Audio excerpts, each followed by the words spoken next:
Okay, ladies and gentlemen, welcome once again. I'm going to be taking us through democracy and the state with specific interest or focus on understanding the concept of democracy. My work is to stir up a conversation that will become the foundation for the engagement of for what Mr. Moret is going to be building on. So kindly pay attention as we continue with today's meeting. So the purpose of today's session is to deepen our understanding,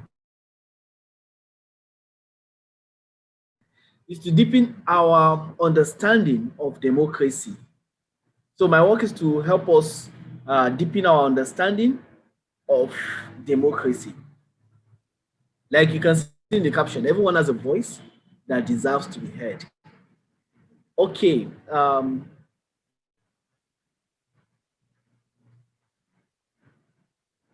I have some questions that I expect us to take up during our forum classes.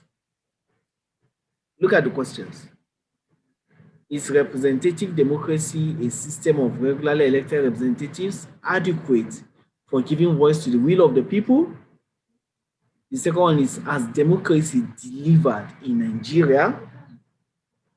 The third one is success of democracy impossible without participation of citizens? And the fourth one is democracy the best form of government in Africa? By the end of the session, I'm going to reduce this debate to two topics so that it will guide our discussion. So I want to hear from all of you. What is democracy? What do you understand by democracy? What do you understand by democracy? You can type it in the chat box. What do you understand about democracy? Yes, let's believe all of us are typing.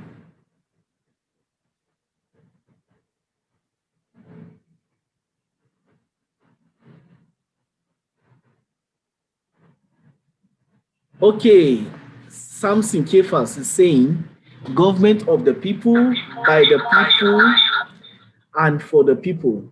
Okay, somebody else is using Leadtots. Is that still Rosemary? Can you change it, please? Rosemary is, I believe, I guess, is saying is the government of the people, by the people, and for the people. Yes, let's see it keep coming. Let's see coming. Can I see here a different definition of democracy? Okay, democracy is governments that give equal rights to the majority and the minority. Okay, I hope some of us have not gone to the portal to check some of our notes. That's beautiful.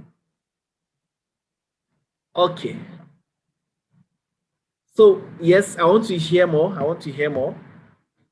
Okay, Java and Eli is saying democracy is a system of a government decided by the people, meant for the people, and enjoyed by the people. I like that. Mohamed Chiroma is saying democracy is an inclusive system of government.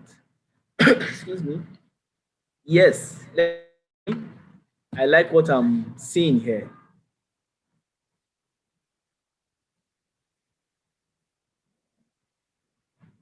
Okay, I want to see more.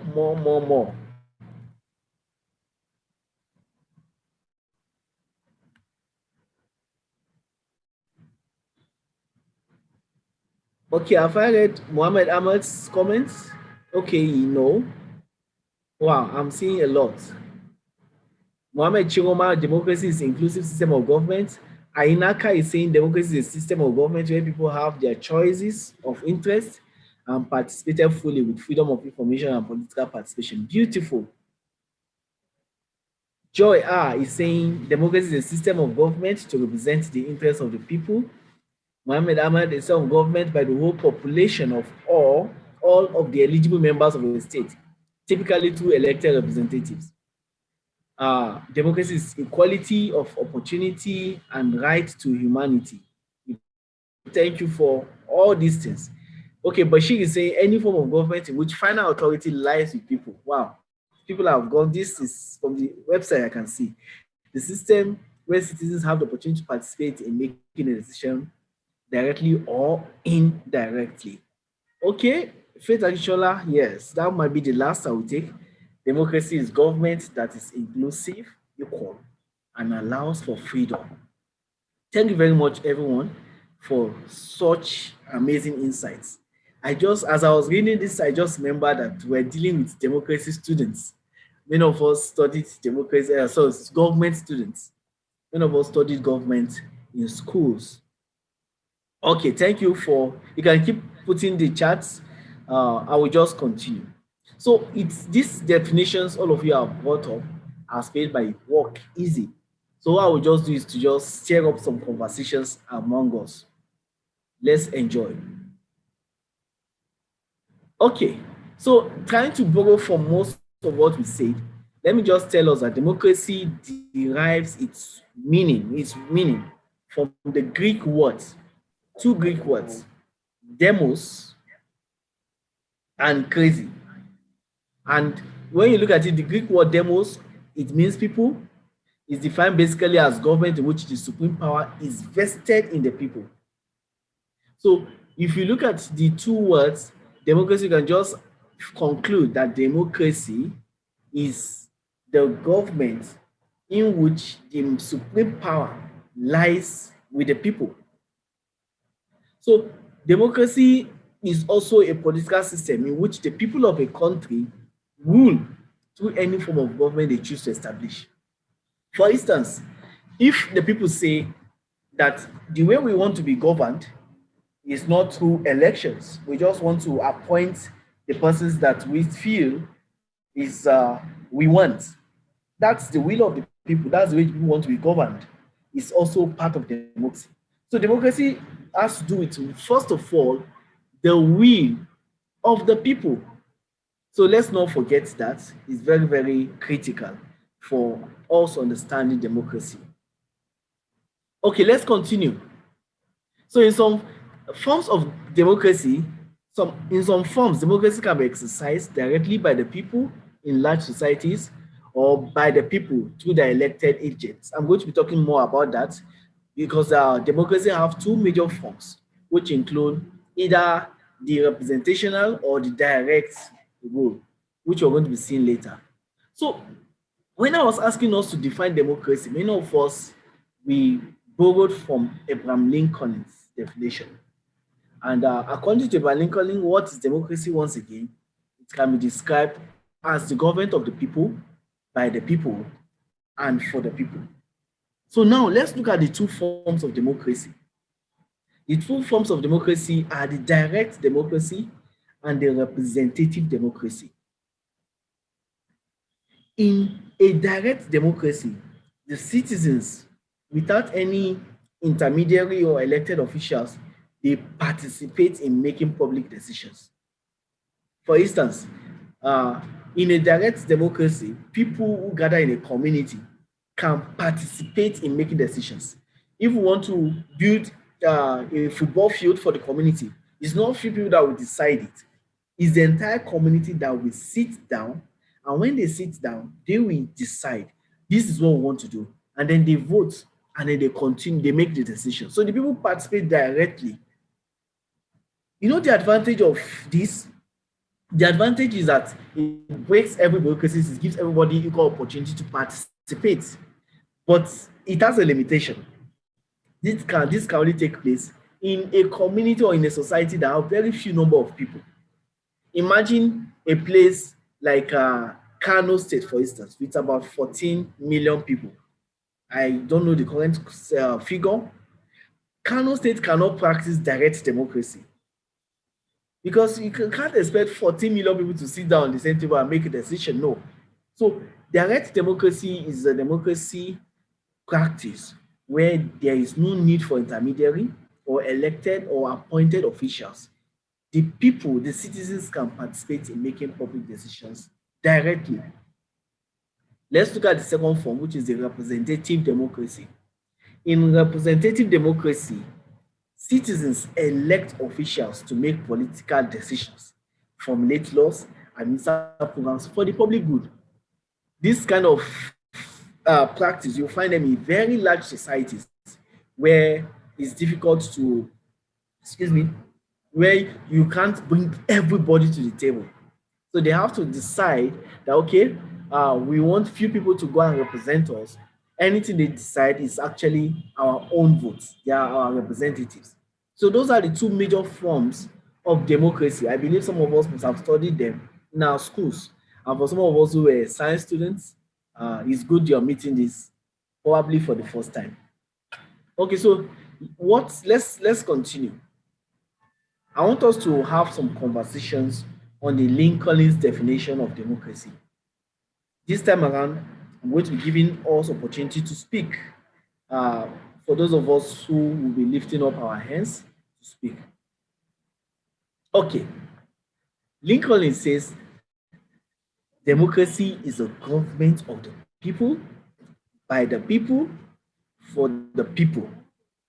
What does it mean? I want to see hands. Who wants to share? What does it mean?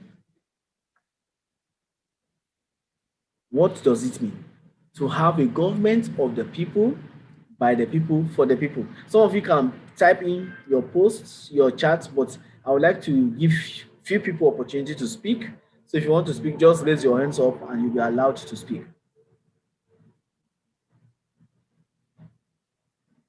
Okay, anybody?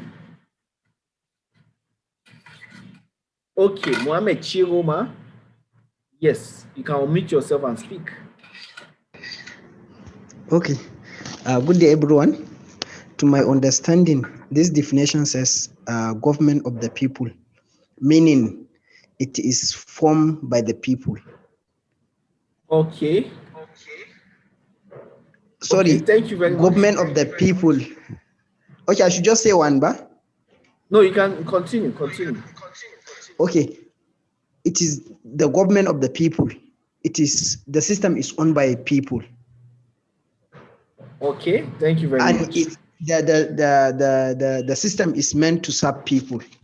Okay, thank you And very much. Okay. People are and it is the people that makes the system work.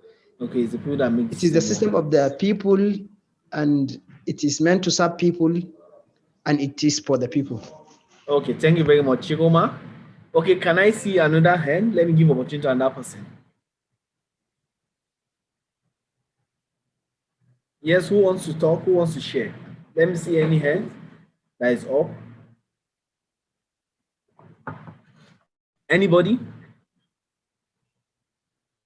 Okay. So thank you very much, Chigoma. Okay, Mohammed Ahmad. Yes, can you unmute yourself and speak? Good day, everyone. Yes, Hasia, I want to speak, but she don't know how to raise her hand. Okay. Yeah, allow her to speak. Okay, where is she now? Is she with you? Hasia Abubakar.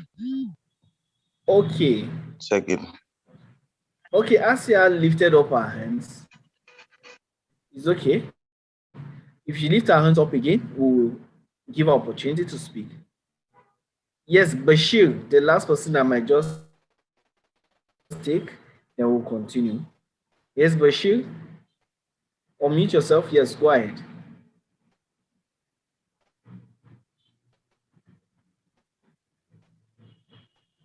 Okay, Bashir, we can't hear you. Asia, can you unmute yourself and speak then? Asia, unmute yourself and speak. Okay, I do. I don't know whether you can hear me. Yes, I can hear you, Asia. Go ahead. Okay. We are talking about democracy. Hello? Yes, we can hear you. Go ahead. Okay. So democracy is talking about it's a system of government whereby people are democratically elected by the people. They are living in the same society. Okay. Thank you They very much decided for to choose to represent their opinion. Okay. At a particular place. Okay. Thank you very much, Asia, for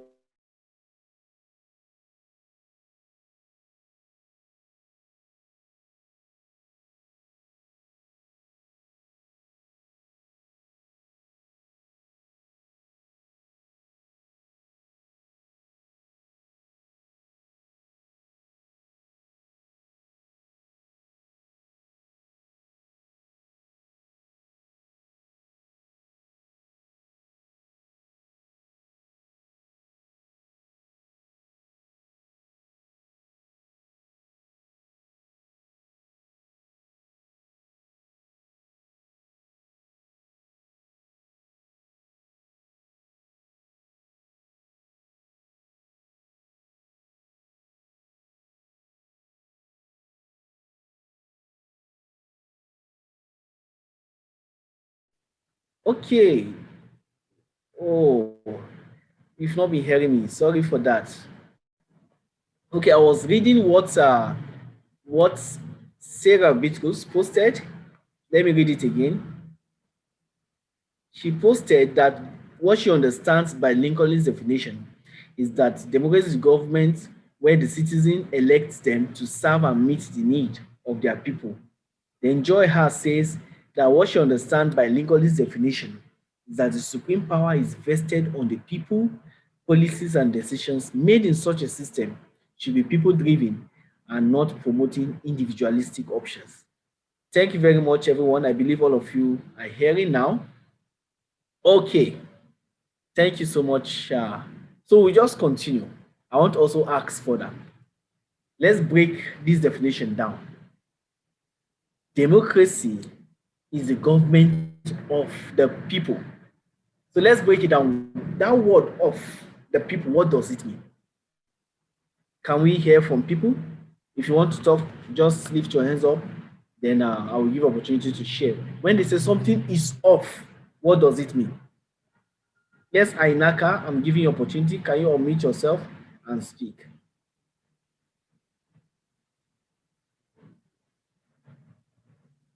Yes, Ainaka, please go ahead. Unmute yourself. Yes, go ahead. Sir. I think what it means by of the people, I think, is the interest of the people, based on my understanding. Okay, that's fine. He said of the people means the interest of the people. Thank you, Ainaka. Okay, official in sector. I don't, please, can you use your official name? So unmute yourself and speak, please. Hello, good afternoon. Yes, afternoon. Yeah, when you said the democracy is of the people, meaning to say people are being the active scenario, they meaning to say the democracy is for the people. In the absence of the people, there is no democracy. Okay, thank you very much. Inspector, what's the name, please? Mohammed Ibrahim. Mohammed Ibrahim, please, can you rename yourself so that we can know you? Okay. Yes, thank you very much. Mohammed Ahmad has charted. He said it's meant for the people. Pascalis Nepo said of the people means owned by the people. Then Bashir said when we talk about people, we are talking about their interests, rights, and will, which will be determined by them. German said the word of signifies ownership of the system. Ownership of the system. Somebody Techno K7, please use your real name. It says it means the people get to decide what is done. It is done by their wish that everything is done. Okay. Sarah Bitku says of meant for you, the people. Wow, I like all those insights that are coming from all of us. Okay, so let me just continue. Okay, Ibrahim Omar is saying of the people means no people, no democracy. People total elements. Wow, we have great insights coming from the chat box. Okay, so let's continue. Now, of the people, when we say something is off, it means it's resulting from the whole. It means it's a government that is coming from the people. It's birthed by the people, right? So it's like, this is what the people decide. This is, okay, democracy is the outcome of what the people have agreed on. That is of the people. It can also mean that or a total number constituting. So that's the meaning of that word of.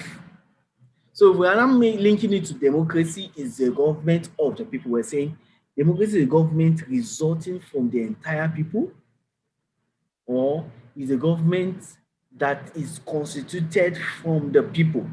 Are we together? So which is in line with what most of us shared in the chat box and in the comments. The next is by the people. I want to hear from us. What do we understand when we say by the people?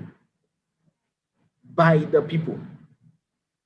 So I want to see the chat. I also want to see our hands up. By the people. Okay, Mr. Edmond, can you speak? Unmute yourself and speak. Yes, what it means by the people, is the people that make the policy. Okay.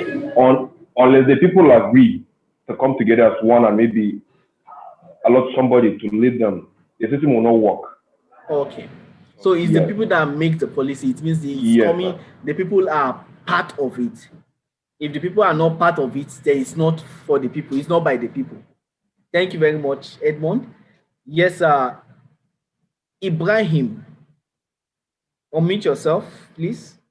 Let's hear from you. All right. Thank you for having me once again. What I want to say about this scenario is that in the case of where the people are absent, is going to result in the political apathy, whereby people will not have interest in the democracy at all. Okay. Thank you very much, Inspector, for that. I can also see Bashir saying, as in what the people decide, the all. people's So meaning to say, decisions. but it is just Ainaka is saying that by the people means the choice of the people. Rosemary is saying by the people means ownership. Ownership. Okay, Pascalis. Pascalis, if your network is good, unmute yourself and speak. Yes, Pascalis, unmute yourself and speak. Let's hear you.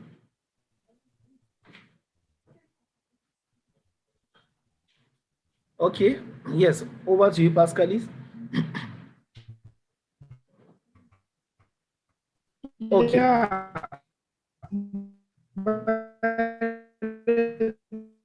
People's means. Pascalis, your network is poor. Maybe just use the chat now. Oh. Okay.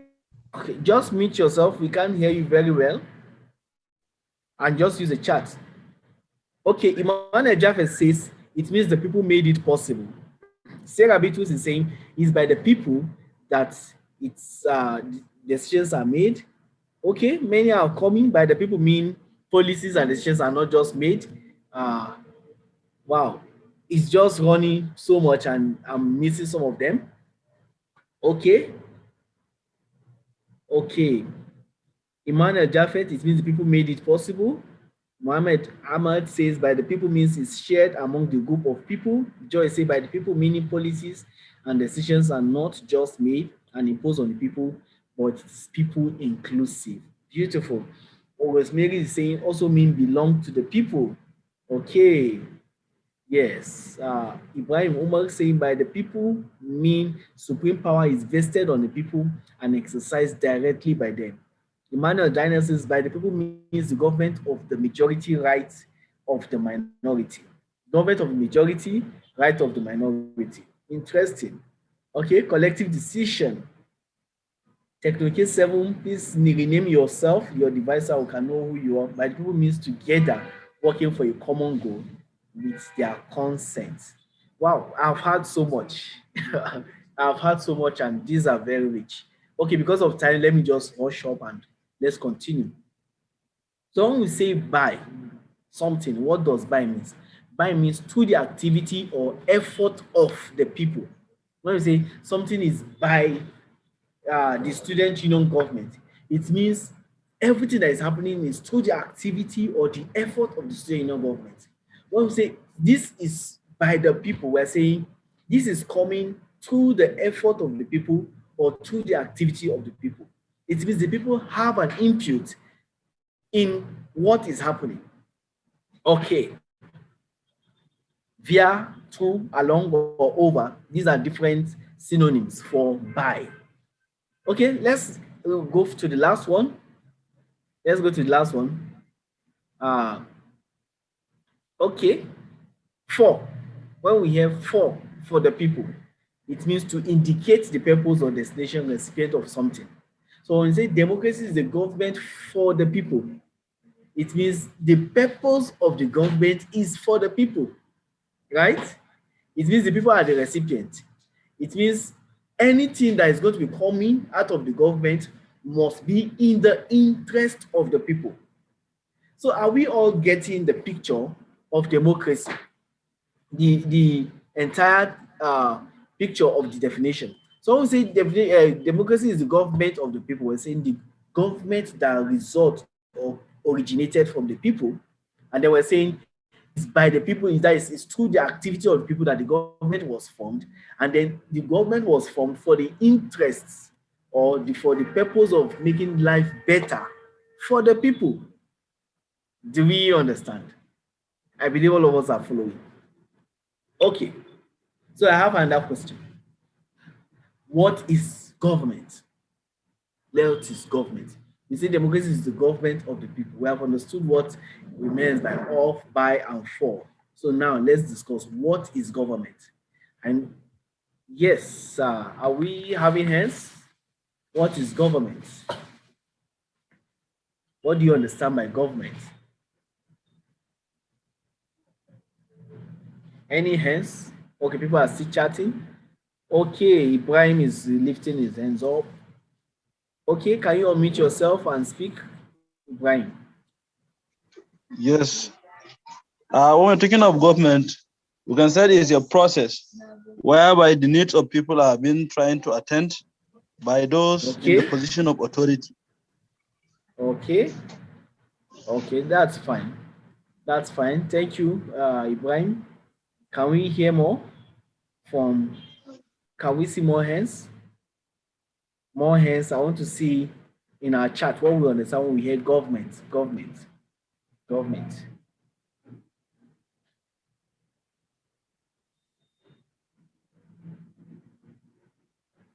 Okay, Umar is lifting up his hands. Umar, can you speak? Let's hear you. Umar, unmute yourself. Okay, Umar is not close by anymore. Mohammed Chiroma is saying government is a system that manages the affairs of people. Wow, I like this simple definition. It's a system that manages the affairs of people. Okay, Sarah Bitos is saying government is a system or group of people. Thank you, Sarah. Emmanuel is saying government can be defined as a machinery or system through which a country is ruled or governed. That's interesting. Yes, Fatima, your hand is up. Can you unmute yourself and speak, Fatima? Let me hear from you, Fatima. Yes, over to you. Government is a system or group of people governing an organized community, generally a state. Okay, can you come again, please? Please, can you come again, Fatima? Okay. Government is a state or group of people organizing an organized community, generally as a state. Okay. Thank you very much, Fatima, for that insight. Okay, I can also see in the chat, Suleiman saying government is a relation between a governed and a governing word.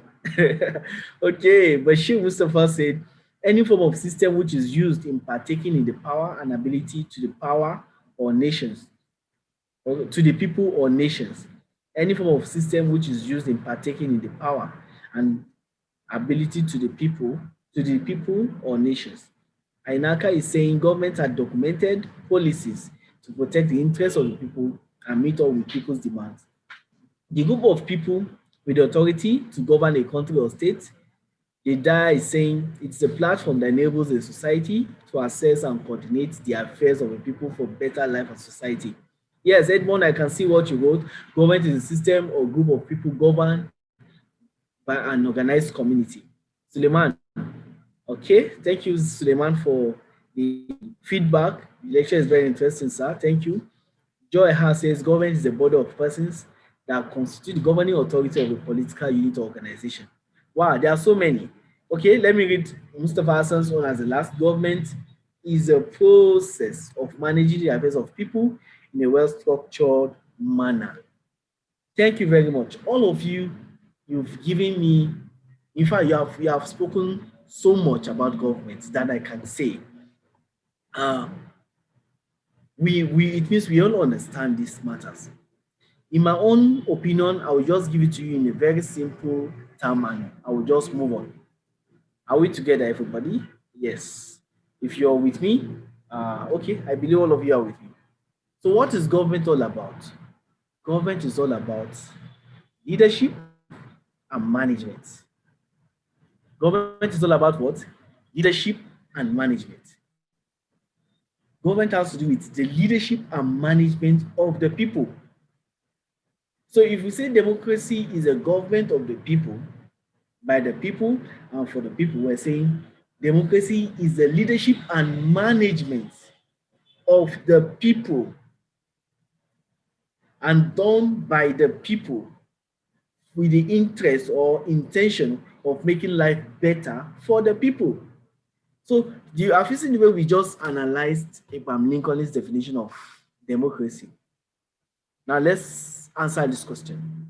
If we have all come to comprehend that democracy is a government or is a leadership and management of the people, by the people and for the people, my next question will be, do we deserve the kind of leadership we have got in Nigeria? That's a question I want us to answer now. Do we deserve, if government is of the people, by the people, if we are having poor leadership in Nigeria, do we deserve it?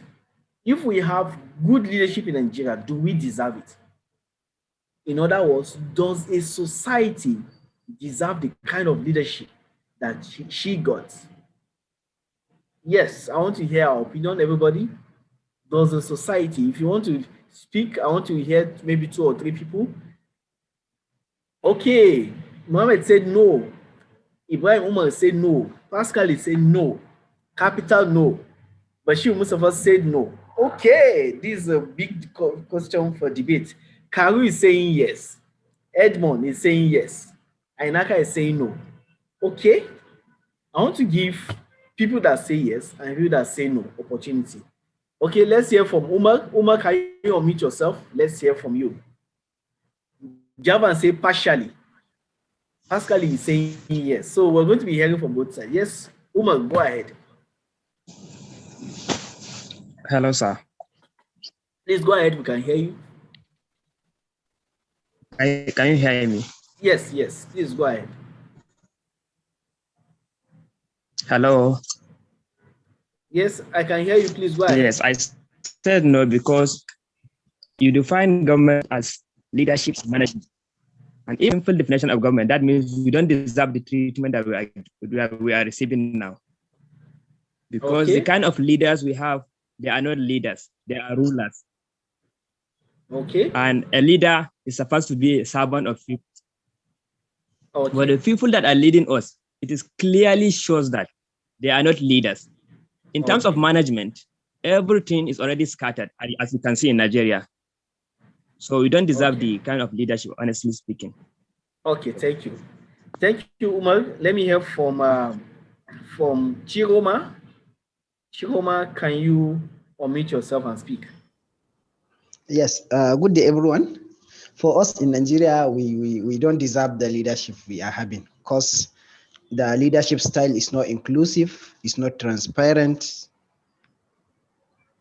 So we don't deserve it. Yes. Okay, thank you very much for that opinion. Ibrahim, unmute yourself. Let's hear from you. Yeah, actually, sir, my observation is that all of us will say, like the government, that we don't deserve such kind of leadership, and it's quite obvious because of it is the people that we voted the government, and at least there are some certain needs that people deserve, in which the government cannot be able to fulfill. Like what my brother just recently said, there is not accountability, no transparency in this government. So I don't think we deserve the leadership we got in Nigeria. Okay, thank you very much. Now I want to hear those saying, yes, we deserve it. Jonah, are you saying yes? Jonah, unmute yourself. Are you saying yes? Okay, Jonah's network is poor. I want to hear Nepo. I'm sorry, your network is not allowing us to hear you well. So sorry, I can't. Just put your comment in the chat box. Who wants to speak? Javan, you say maybe. Javan, I want to give opportunity to speak. Javan. So unmute yourself, Javan. Let's hear from you. Okay. Edmond, you say yes. Edmond, can you unmute yourself to let's hear from you? Yes, sir. I said yes because the problem of Nigeria is not from the leaders. Our problem is is you and I. Okay. Have we checked ourselves very well? You know, if you talk of Nigerian democracy, the first thing that comes to our mind is corruption. Where is the corruption coming from?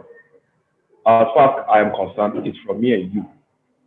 You'll discover if you give leadership to a youth, for example, maybe in universities or colleges, you let cases of corruption, embezzlement of funds, and the likes of them, diversion and the likes of them. Okay. Thank you So very I much. think the problem is from the system. Yes. Okay. Thank you, Edmond. Yes, Jonah, unmute yourself now. Let's hear from you. Hello? Yes, we can hear you. Go ahead. Okay, I'm of the opinion that we don't actually deserve the present government we're having in Nigeria today. Okay, Now, Jonah, just like okay, go ahead. yes. Now, just like the way we define democracy, government of the people by the people. Now, the government is supposed to promote the interests of our citizens. Now, just like our motto here, the Leadtots, nothing about us without us. Now, the government is supposed, now it's ideally there should be nothing about the citizens without them. Now, there are policies that yes, the government implements now in the name of promoting the interests of our citizens. But then, if we check it critically, they are not actually doing their job. They are actually promoting their own interests, feeding their pockets with money on stuff like that. Actually. Okay. Okay. Thank you, Jonah. Javan, speak. Let's hear you quickly. Nepal, let me give you opportunity again. Javan, over to you.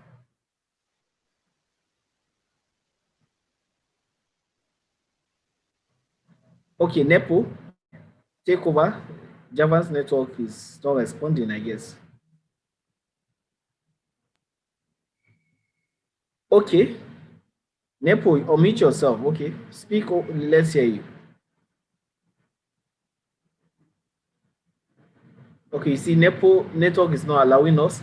Asia, let me hear from you. You said yes. Maybe you might be the last person to speak on this matter. So Asia, unmute yourself. Okay. I said yes because all these leaders that are there, we voted them into office. Okay. So if we converted them into office, then we deserve the kind of treatment we are receiving from them. Okay, thank you very much, Asia. Asia is saying that we voted all our leaders into office, so we deserve the kind of leadership that we have got from them. Well, all of us have a different way of, we have different ways of understanding the Abraham Lincoln definition, that leadership is of the people. So let's go back to when we spoke about leadership is a government of the people. It means the government is coming from the people. So it means both the leadership and the management is coming from us. So let's look at our leaders, for instance, the presidents that we have had in Nigeria. Have we had a president that is not from Nigeria? No. The governor, he grew up in Nigeria. He was born, he's a Nigerian. Our constitution does not allow somebody from another country to govern us. So the people are from us. So we voted them also.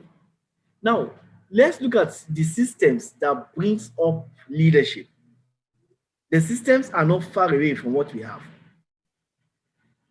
Our education system, for instance, is it preparing young people to manage, to lead us and take us to a level of global competitiveness?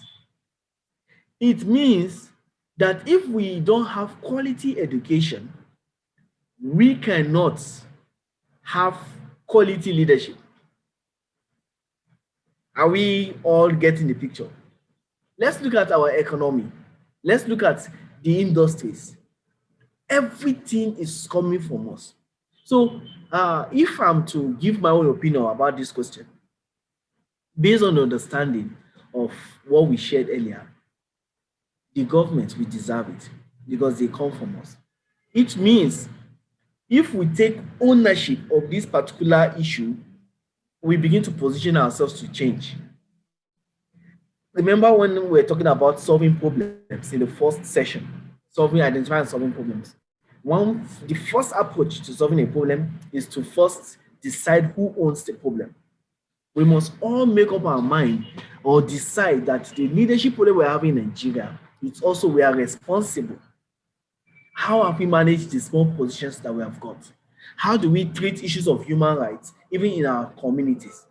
So this is going to be a debate that we will continue to explore, but we will not take the whole of our meeting to explore them. Maybe it can continue at the forum level. So what are the key features of democracy? Democracy is a government in which power and civic responsibilities are exercised by all adult citizens, directly or through their freely elected representatives. Democracy rests upon the principles of majority rule and individual rights. Democracies understand that one of their prime functions is to protect such basic human rights as freedom of speech, religion, the right to equal protection under the law, and so on. So those three things, take note of them. They are key features of democracy. Democracies conduct regular, free, and fair elections, open to citizens of voting age. Citizens in democracy have not only rights, but also the responsibility to participate in the political system that in turn protects their rights and freedoms. Democratic societies are committed to the values of tolerance, cooperation, and compromise. I will not deal much about this feature, which is election, like I said earlier, because we have other sessions on elections. But look at the issue of elections. When we talk about elections, we're talking about universal suffrage. Universal suffrage has to do with a universally accepted age to which somebody can vote or be voted into any public office.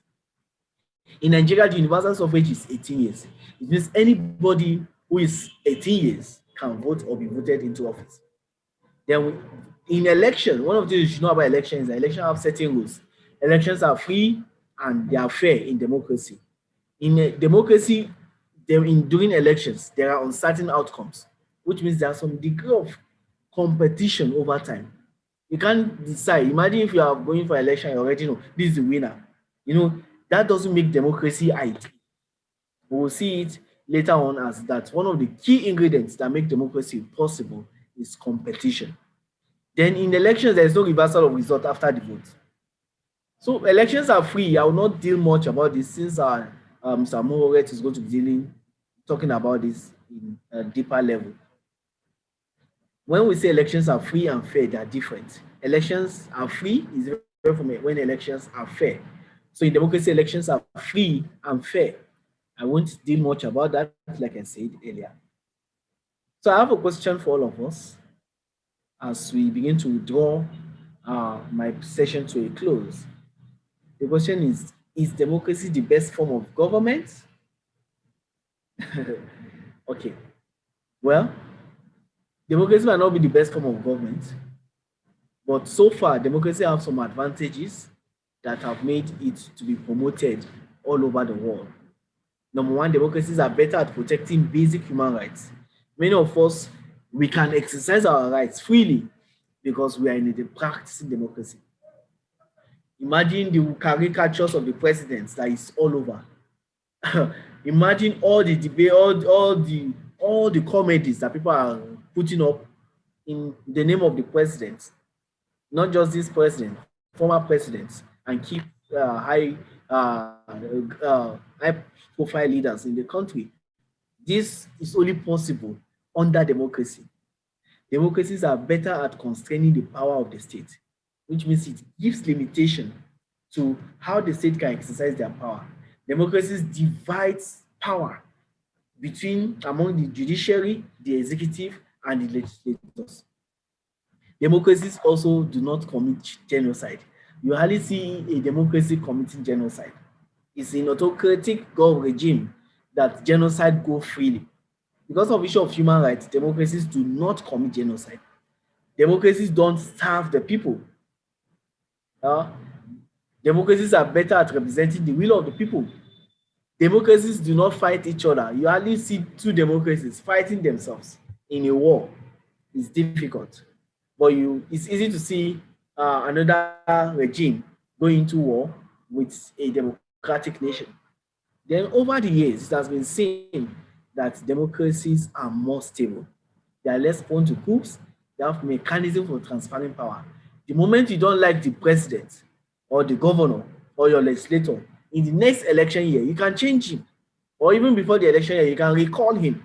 So democracies have mechanism for checking all of those things. And these are the mechanisms that make democracies to be more stable than other forms of democracy.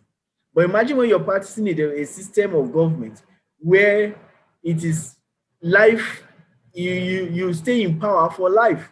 When you are tired, you can't vote the person out. So what do you think people do? People just come and commit, they initiate coup and take over the government. So most people want democracies in the government in their different zones. So based on all those things I mentioned, democracies can only work when there are rule of law, accountability, participation, competition, freedom, equality, and responsiveness from the people and from the government. There are 7 key ingredients that make democracy work, which I will not want to deal much on them because of time. My time is over. I have to close now. So this is going to be available on our portal for us to study deeply. Oh, I believe I know most of you will go online to look at them and even read more. So what is the secret of democracy? The secret of democracy's success over the years is their consistency over time. Democracy have been consistent. Like I told you, most people in the world are clamoring for democracy. The edge of democracy. Democracies not only have a self-correcting mechanism, but also mechanism for systemic change, a means of changing ineffective leadership. So what makes democracy unique above other governments or forms of government is that democracies have a self-correcting mechanism. If you don't like this particular person or ineffective leadership, you can change. If we don't like the kind of leadership we are seeing in Nigeria today, in 2023, we can change it for our communities and for our states, for our country. So let's, what about debates about on democracy? Yes, many democracies have not delivered as much as people had hoped for. Many have not delivered the way many people hope for. But the way to get what you want is to strengthen democracy, to deal with the issues of corruption and inequality, and not to think that if you turn away from democracy, you will do better. So there are no perfect democracies in the world. Even among industrialized democracies, there are deficiencies. Many of us are aware of what happened in the United States in December and January this year, January 2021. We see the so-called US democracies threatened, even at the Capitol building. So democracies might not be the best, but we have seen it to be one of the most stable. And what we need to do is to strengthen the democracies. Now, when we look at our country, many of us begin to lose hope. But I want to tell you that there's still a chance. There's still a chance. We can change what we want. We can change what we want. The debate about democracy continues, but I would just want to close the session with these 2 slides. Core purpose of democracy. Number 1 is to prevent bad management of the process that ensures proper welfare and development of the people and area. Number 2 is to ensure that the best possible hands get the chance to make decisions and implement such for the good of all. So in our communities, when we begin to look for who are going to be the people to delegate to represent us, the interest should be to get the best possible hands to lead us. Then also to put in place systems that will prevent bad management of the processes and ensures proper welfare and development of the people and area. When you are in a government or in a community or in a business where you have shareholders, there is one major thing that all the shareholders are interested in. That is dividends.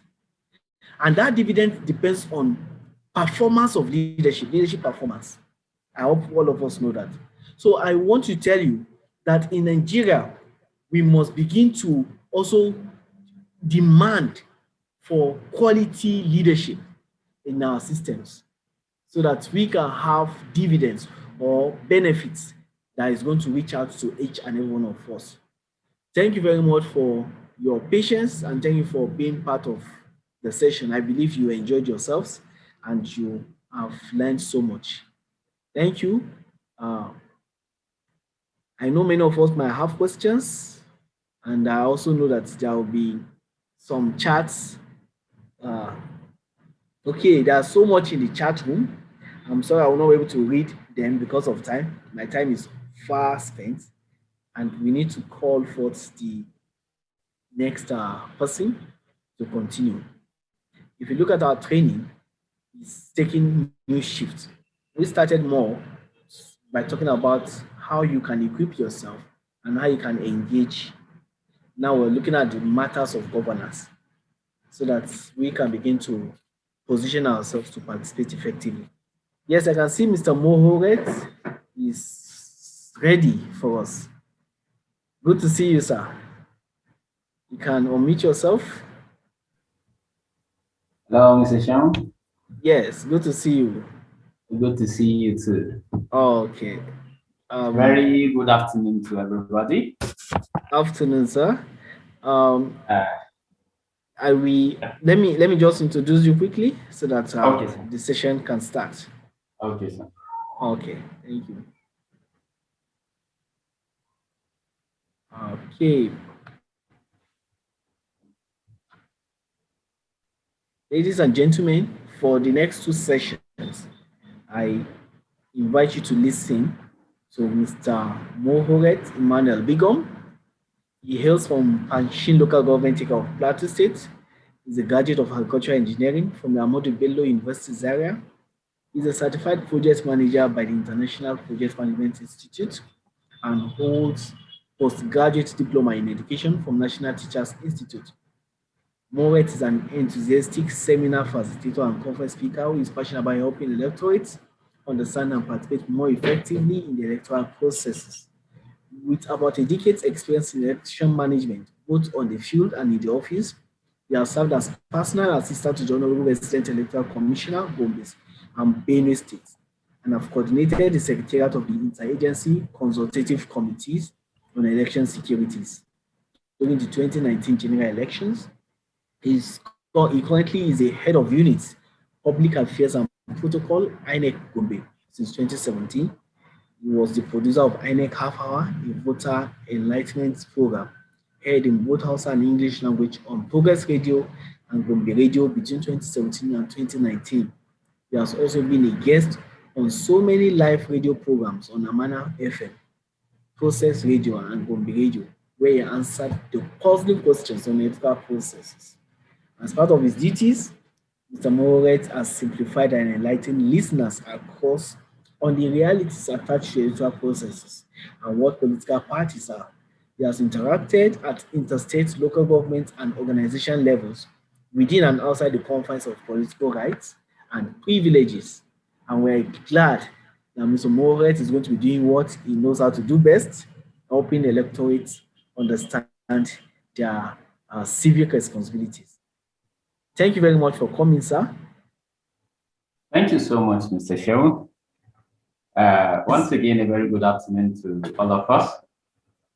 I have followed this session keenly, and as well as joined in some of the sessions earlier. It's always great to be part of the Youth Civic Engagement Academy. I count it a very rare privilege, to be here. Thank you so much, Leadtots, for having me here once again. Our participants, just as we said during the opening ceremony, this is an experience actually that you'll never regret, and I'm sure you've enjoyed all the presentations so far. Mr. Shehu has made my work very easy. We'll be talking about elections in this first session and then later political parties. So I can share screen, right, Mr. Sean? Yes, you can. Okay. So let me.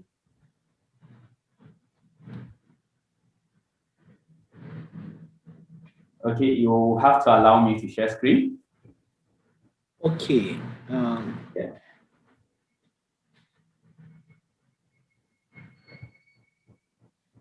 Are you there?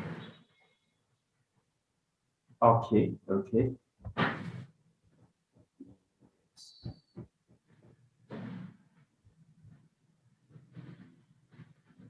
Okay.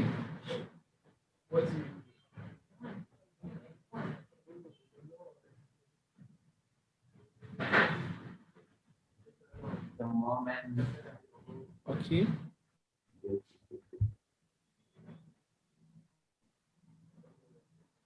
All right.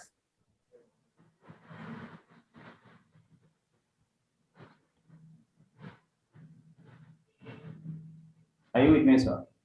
Yes, yes, I'm with you. Okay. All right. Well, we're all good, right? Hello? Yes, I'm with you, sir. I hope all of us can see this. You can see my screen, right? Okay, not yet. Not yet. Yes. Oh. Okay, let me guide you through. Is the screen opened? The screen is open. I mean, the PowerPoint, is it opened? The PowerPoint is open. Okay, can you stop the sharing of this particular one? Can you stop the sharing? Okay, she stopped the sharing. Okay, yes. Let me stop. Good. Okay, so go to share screen again. Okay. From there. Then you see the PowerPoint open. Just scroll. Yeah. Okay, so you click on the PowerPoint. Double click it. Yes. Okay, yes, we can see your screen now. Okay, you can see my screen now. Yes. All right. So, as I said, we'll be discussing elections. And I don't know how many of us have participated in elections before. Have you ever voted or have you ever participated in any election before? I would like to get responses from our participants. You can just type in the comments in the chat room. I would like to see your responses. Okay, yes, many times. Very good, very good, very good.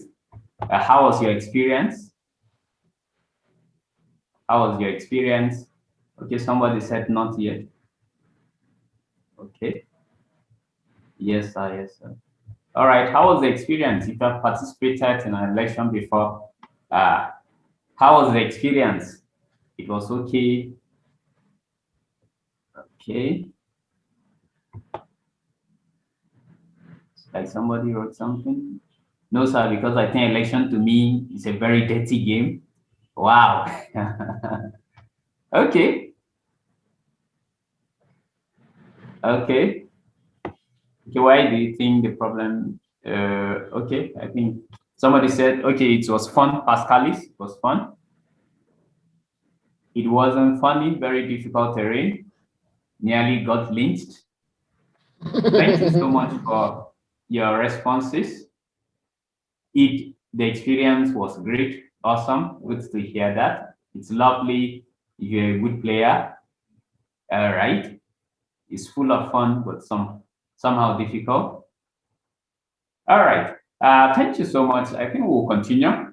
If you've ever participated in elections, of course, everybody will have his own experience.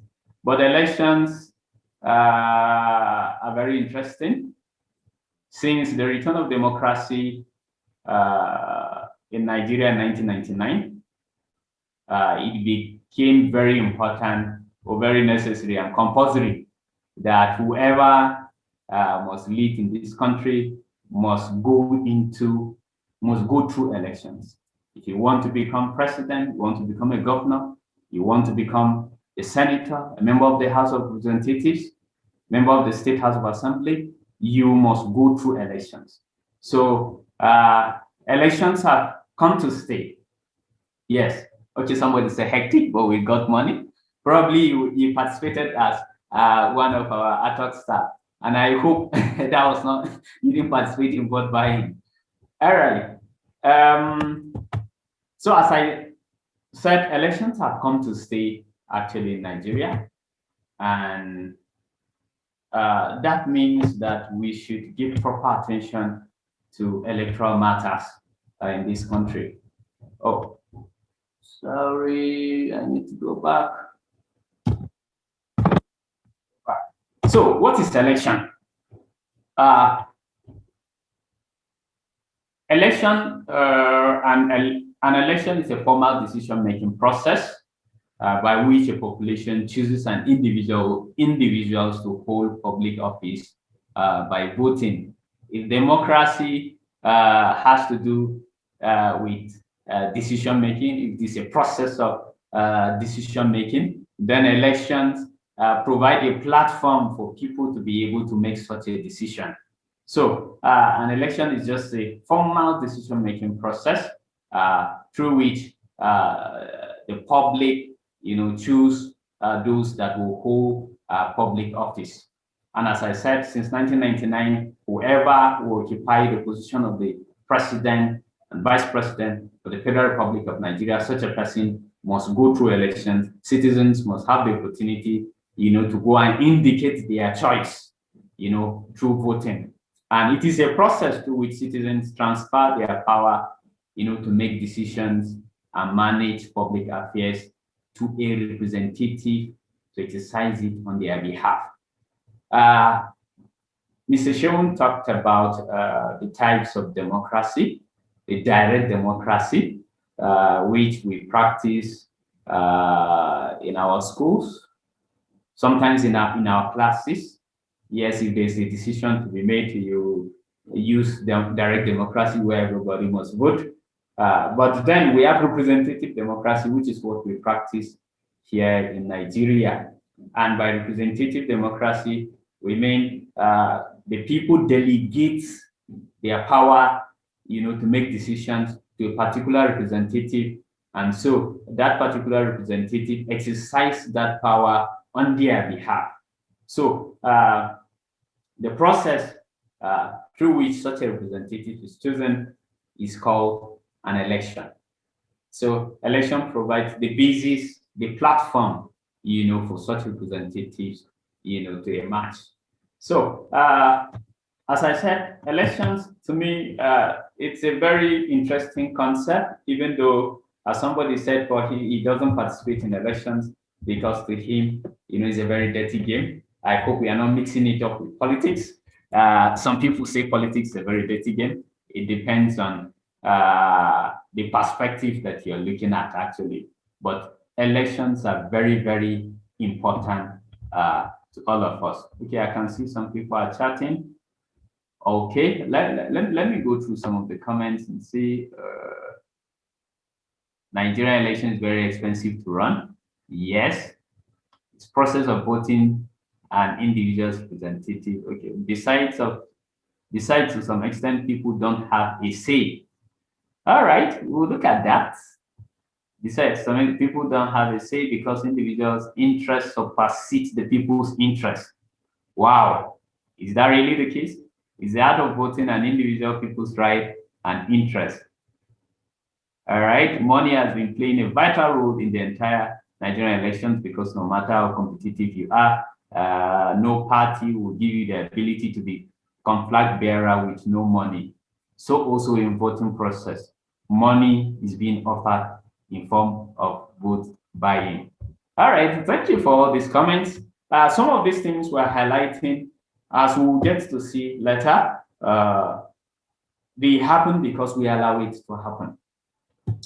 Now, let me run through the slides so that first of all, I want us to know that elections is a right issue, and the foundation for democratic elections is based on international standards. So there are standards internationally there are best practices that guide the conduct of elections, all over the world. Even though every country has its own electoral system, but there are basic standards. And the basis of elections actually are well rooted in the Universal Declaration of Human Rights. And actually, the Universal Declaration of Human Rights sets out the basic premise for election rights. And it says everyone has the right to take part in the government of his or her country directly or through freely chosen representatives. We've talked about that. So it is a right issue. It is a right issue. So anytime you refuse to go and vote, it means that you willingly decide not to exercise that right. And secondly, it says that everyone has the right to equal access to public service in his own country. Everyone has an equal right to public services in his or her own country. And then the will of the people shall be the basis of the authority of government. And it says this will shall be expressed in periodic and genuine elections, which shall be by universal and equal suffrage, and shall be held by secret ballot or by equivalent free voting procedures. So these provisions actually lay the basis for democratic elections. Yes, a government must rule because the people say so. If a government must rule, it is because the people have lent it legitimacy through the sanctity of the ballot box. And this will must be expressed in periodic elections, and the elections must be genuine. And then it must be by universal and equal suffrage and held by secret balloting and equivalent free voting procedures. We're going to see what some of these things mean later. And then we also have Article 25 of the International Covenant on Civil and Political Rights. It also states that every citizen shall have the right and the opportunity to take part in the conduct of public affairs, including elections, directly or through freely chosen representatives, vote and to be voted or elected at genuine periodic elections, which shall be by universal and equal suffrage and shall be held by secret ballot, guaranteeing the free expressions of the will of the electors. So first thing I want us to notice that election is a right issue. It is not a privilege, it is a right. And if it is a right, it means that every citizen should have the opportunity to be able to exercise that particular right. Now, anytime I have the opportunity to talk to people about elections, some people see elections as something that is just meant to benefit, some politicians out there, because of course, in so many cases, that's the picture they've always paint. We vote people and they go to Abuja, they forget about us, and after another 4 years. But then I want us to look at elections. Elections hold potentials for good roads, accessible healthcare. The people we vote into office, they determine what happens in our country, at least for the next 4 years, at least, because some of the decisions they will make, it will take very long time. Actually, they will affect us, for a very long time. So these people decide, the things that will happen in the country, at least within the next 4 years. That road to your village that has not been fixed, it is the person that you vote that will fix that road. That hospital in your area, or it's possible there is even no hospital, and then you are expecting that government should build hospital in your area. It is a person that you vote that is going to push that desire forward, so that the government will see the need to establish a hospital in that particular area. So elections hold potential for good roads. For me, it means accessible healthcare. It means quality and affordable education. because of course they are the ones that will determine the educational system. They are the ones that will make decisions, with regards to infrastructural development, employment opportunities, security, economic prosperity, affordable fertilizer, which is what our farmers want, affordable housing, and so on and so forth. So I want us to begin to look at elections as good roads. So if we want to have good roads, it means that we should pay keen attention to the type of people that we vote into office. And so if you want good roads, among all these people that are contesting, who do you think is the best person that can bring this dream into reality? So elections hold potentials for all these things and so much more. And I want Nigerians, I want all of us to take electoral issues seriously. Let's take electoral issues seriously. So during the problem solving class, I've forgotten, but there was a question, whose fault was it about one area, and some of us were saying government, it is the government's fault. No, it is the fault of the people. The road to a particular area is bad, whose fault is it? If you say government, who is the government? Who is in charge of the machinery of the government? It is the people that you vote into power actually that controls the machinery of government. So what are the basic features of a democratic election? The basic features of a democratic election. Before I move on, let me take some of our comments. Okay. Okay. I don't think this. Okay, basic features of a democratic election. It is a contest to select a person or persons to occupy a public position or positions. So first of all, a democratic election, there's a contest involved. There's a contest.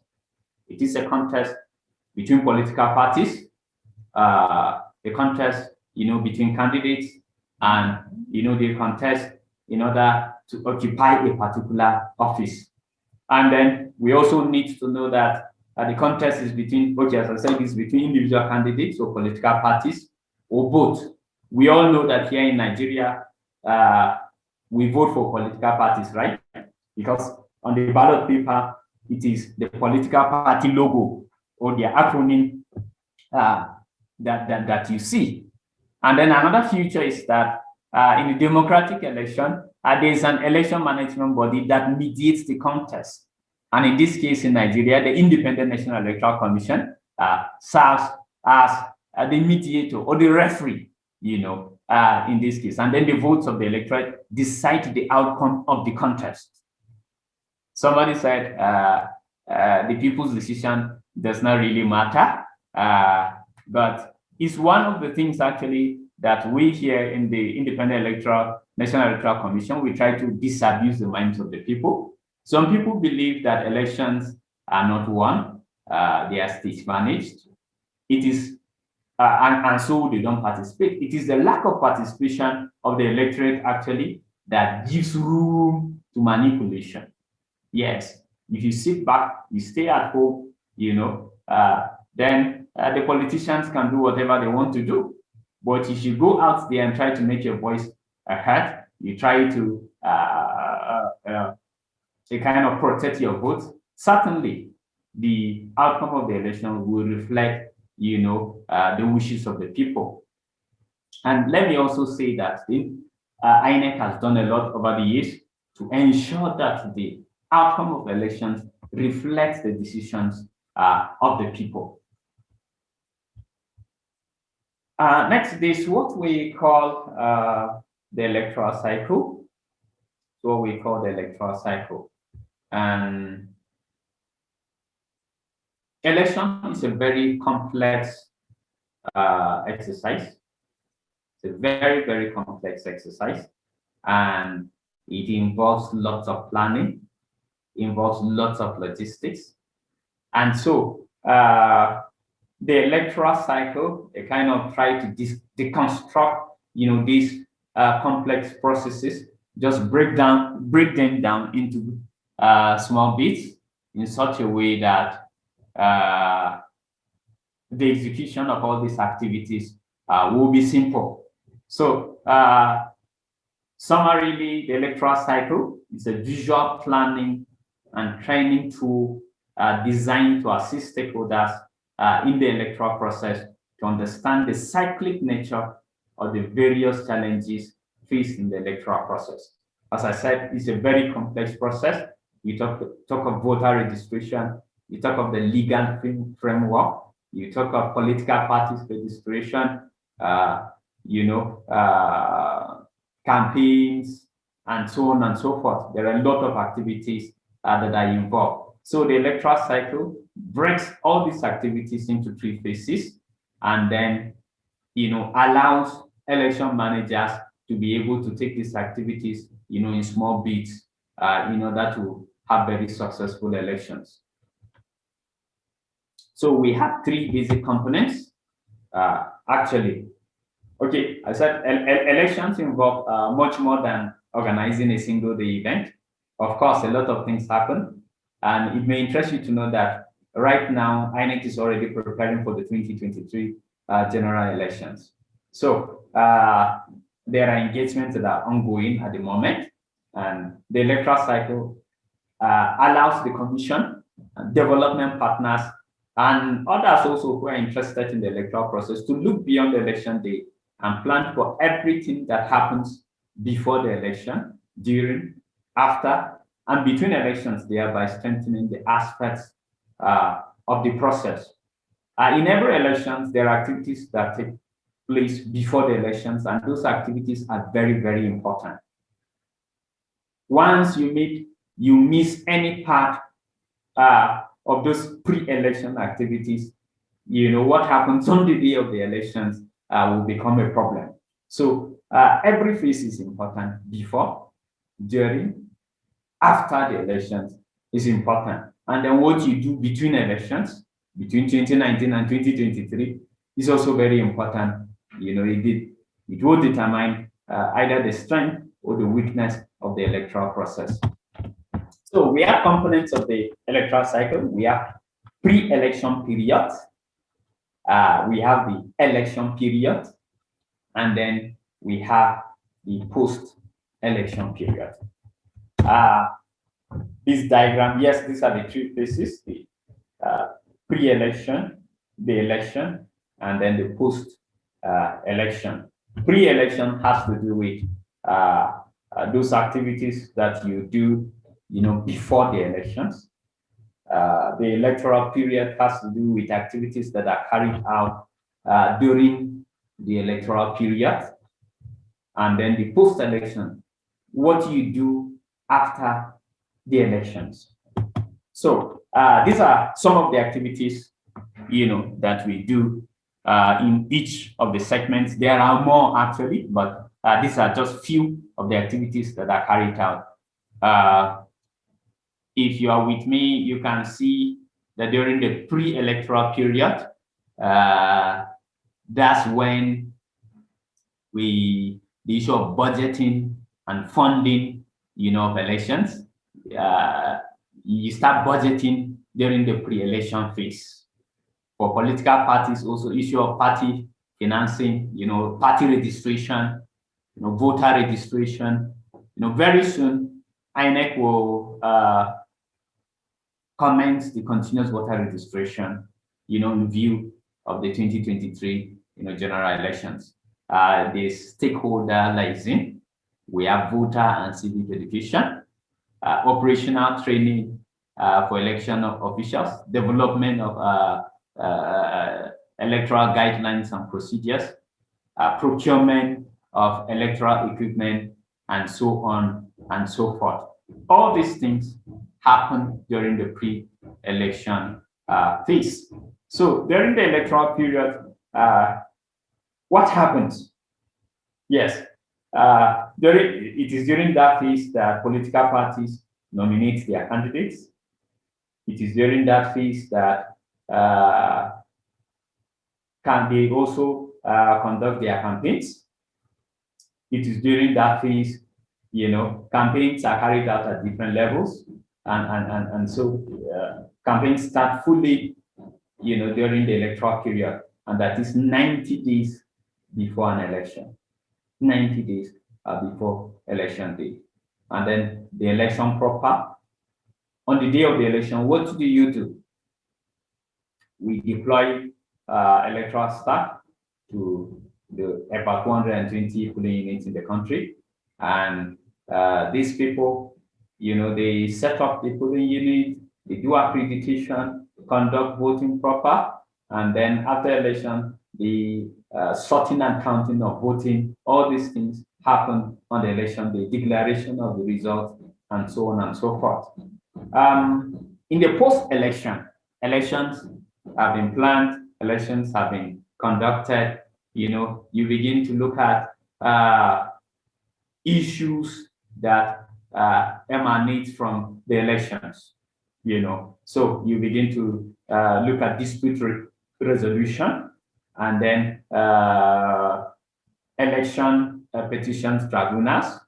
Also, they look at petitions that arise from the conduct of the elections. Besides that, we have legal reforms proposals. If you have been following activities at the National Assembly, you must have been aware that the National Assembly is amending the Electoral Act 2010, the 2010 Electoral Act, in preparation for the 2023 general elections. So, the amendment of the Electoral Act or the reforms of the electoral legal framework, all these are parts of the post-election, post-electoral period. As a commission, also archiving and research, the commission, after every election, it carries out review.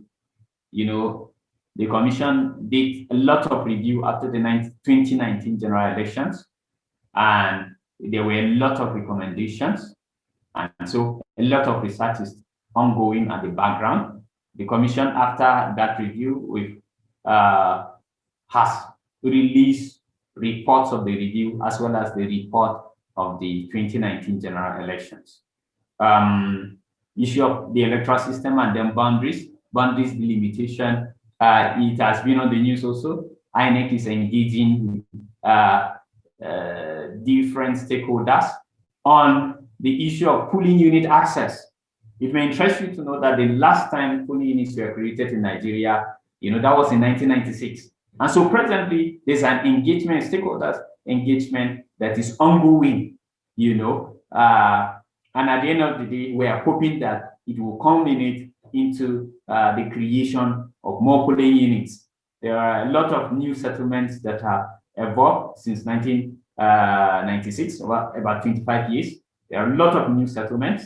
People have shifted from one place to the other. And so there are so many new areas that are in need of polling units. So all these things, they happen, they take place. It's a cycle. So there is no clear-cut demarcation because they are interwoven actually. And that's why it is a cycle. The post-election era will a kind of interconnect with the pre-election, and then the pre-election with the election, and so on and so forth. So that's just what the electoral cycle is all about. So when we have these activities in bits like this, in every period, what to concentrate on. What to concentrate on. So like right now, we are concentrating voter registration. That's why CBR will soon comment. Political parties, new political parties can also be registered, during this particular period. So the concept of free and fair elections. Or maybe let me go back. I just want to get some comments. What do you think, in your own view, what constitutes free and fair elections? In your own view, what constitutes free and fair elections? Okay, some people have made some comments. Transparency is what Nigeria is lacking, okay? Most INEC officials are not living up to the ethical requirements of the body. They are puppets in the hands of desperate politicians. Most of them are partisan despite being in an independent body. So sad. Yes. Of course, there are some bad eggs in every organization. You won't take that away. There are bad eggs, but we try as much as possible. One of our core values is transparency, integrity, and every activity we do, we try to do it in the open. As a politician, as I am, this is the session that interests me the most among all the sessions. God bless. Thank you so much. Thank you so much. For a very great country like Nigeria, INEC has not been doing that well. It's like they pick a side at the end of the day.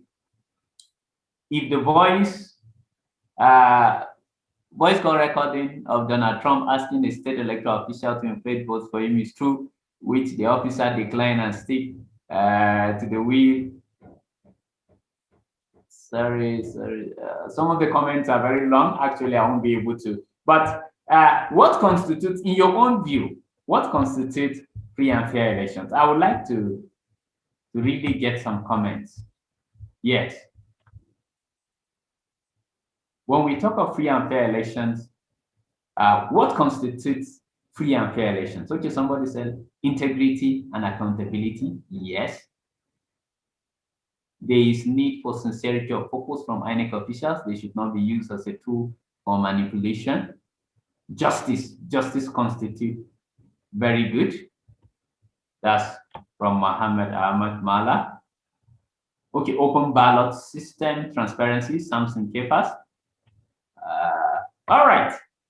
Thank you so much for this strong will of the people. Okay. So many times when we look at issues of elections, we want to concentrate on INEC, but then maybe we'll talk about that later. So, the concept of free and fair elections. So when we talk of free and fair elections, it means that people must be free to do certain things. Okay, when we say elections is free, it means that the people must be free to do certain things. And then the general environment must be free from certain things. And then we'll be looking at what should be fair and who should be fair. Once again, please, I want all of us to comment, please. What are some of the things that you think people must be free to do? Yes, if the concept of free and fair elections, we said if it means that people must be free to do certain things, what are some of those things that you think people must be free to do?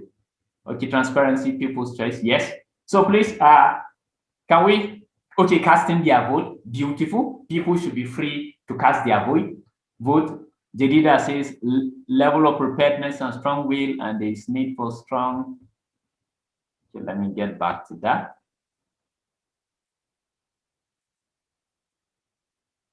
And there is need for strong morality. Okay, the people, choice and demand to vote freely without inducement. Yes, Javan Eli. Free to decide who to vote. Yes, casting their vote without sign of molestation. Yes, people should not be intimidated against their choice on the day of election. Beautiful. To be transparent with what. Thank you for all the comments. It means that we're together. So people should be free to do certain things and allow.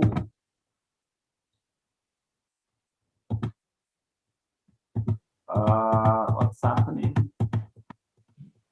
Okay, I think it started again, right? Yes. Okay. Okay. It's like the slide is not complete. All right, but let me continue. Maybe Shewon, you check that for me because this is not the last slide actually for this session. So people must be free to do certain things.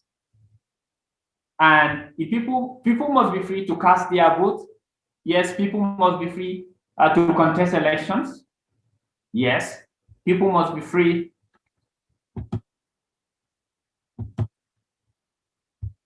Okay, yes, people must be free to form political parties, to join or not to join a political party, right? If elections are free, people must be free to do that. And then people must be free to campaign anywhere in the country without any fear of molestation. We've had instances in this country where some people will go to a particular area to campaign, and then, talks will come out, to attack and so on and so forth. Choices of the electorate should be considered. Okay, very good. So people must be free to campaign anywhere within the country. People must be free to register as voters. People must be free, to contest elections as candidates. People must be free to vote for the candidate of their choice. People must be free to cast their vote in secret. It is a right.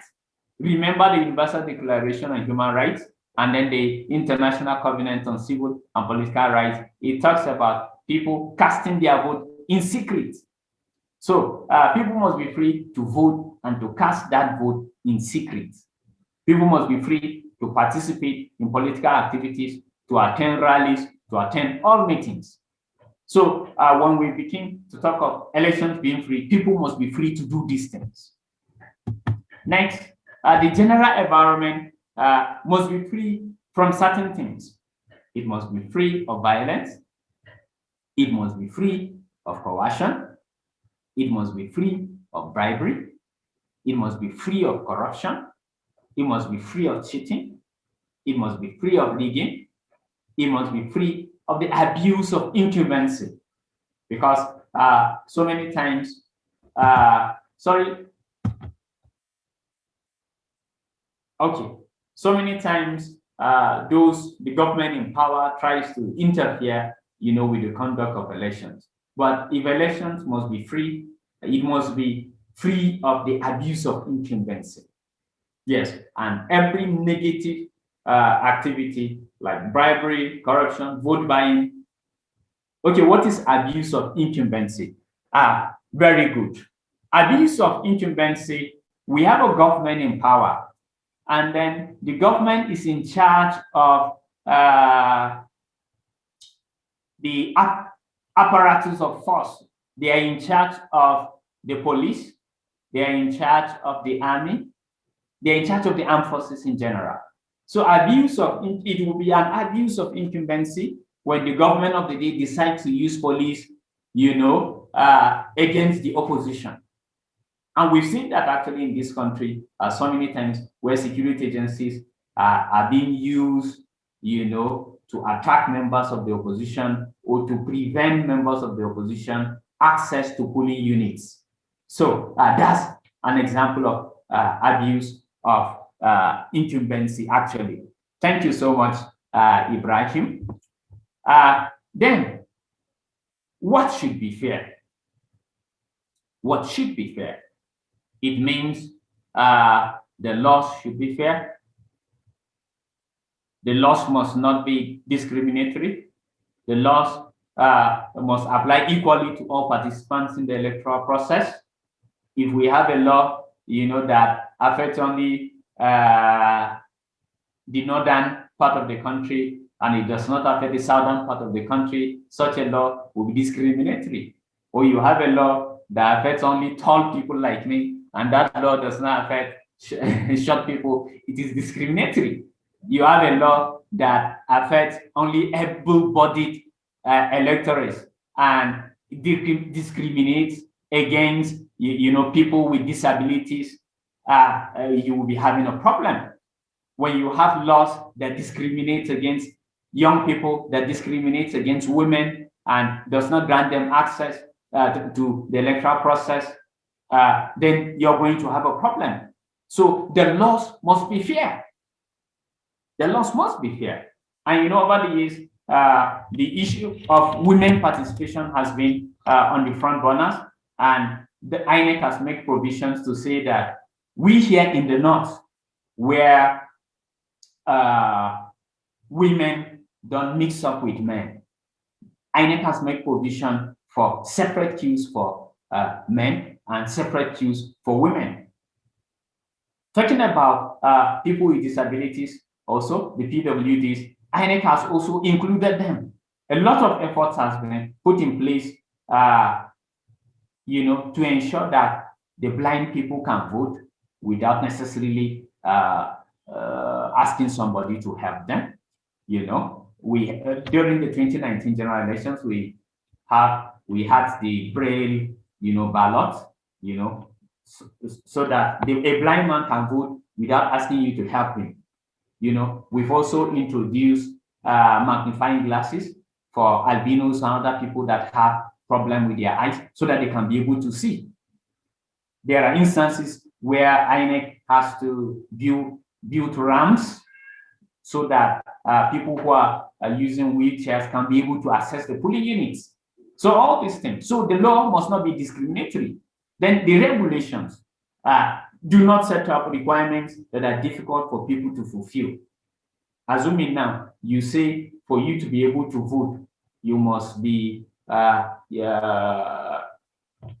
compliant. Are all Nigerians ICT compliant? No. So when you begin to put regulations that make it difficult for people to participate, you are not being fair to the people. Yes, you are not being fair to the people. So the regulations must be fair. When you say as a requirement, you say only those people that have gone to school or that are educated up to secondary school level, for instance, can vote. You are not being fair to those people who are not educated up to that level. Then how about the procedures? The procedures must be simple enough. Yes, they must be simple enough and not cumbersome. Simple enough for people to be able to understand. Simple enough, when you get to the polling unit, you'll be accredited. After accreditation, you'll be given a ballot paper. You'll be given a ballot paper, All right. You'll be given a ballot paper, to cast your vote. It must be simple enough. It must be understandable. When you make it too technical, actually, it becomes a problem. Now then, you come to who should be fair. And I want us to really discuss, okay, what about the issue of children voting, which is common in Nigeria? Okay, we will take that later, but who should be fair?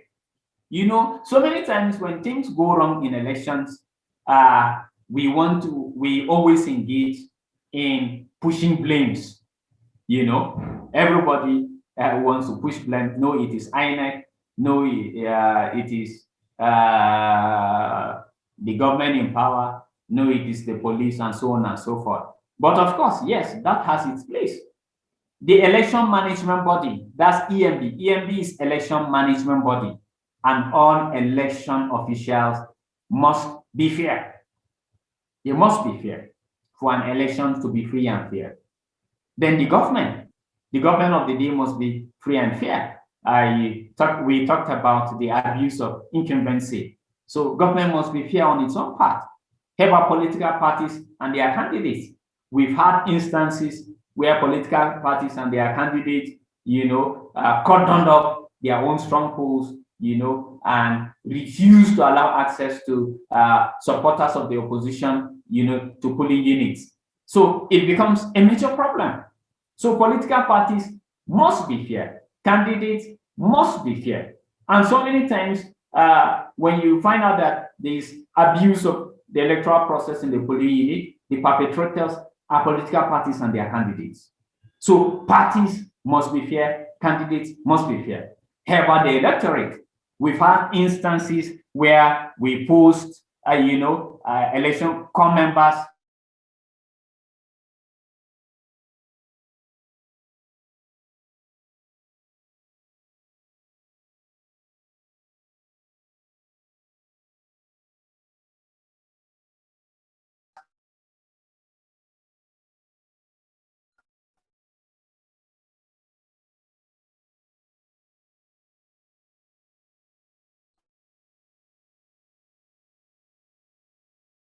the media must be fair.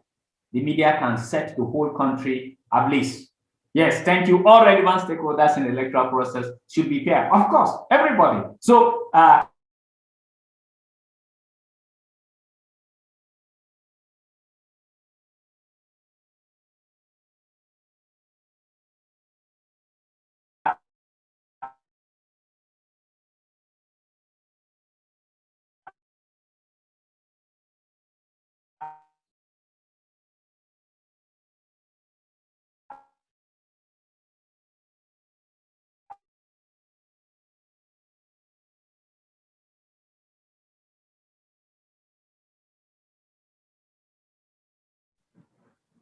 Okay, can we hear him?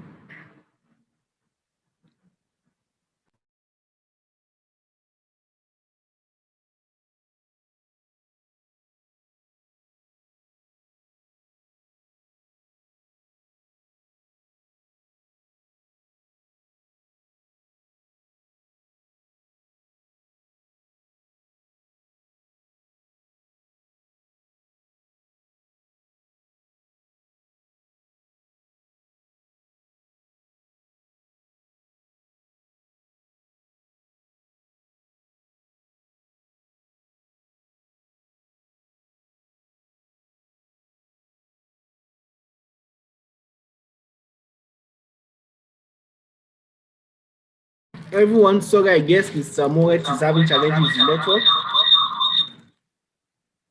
Please, let's be patient. I am sure he'll soon be back.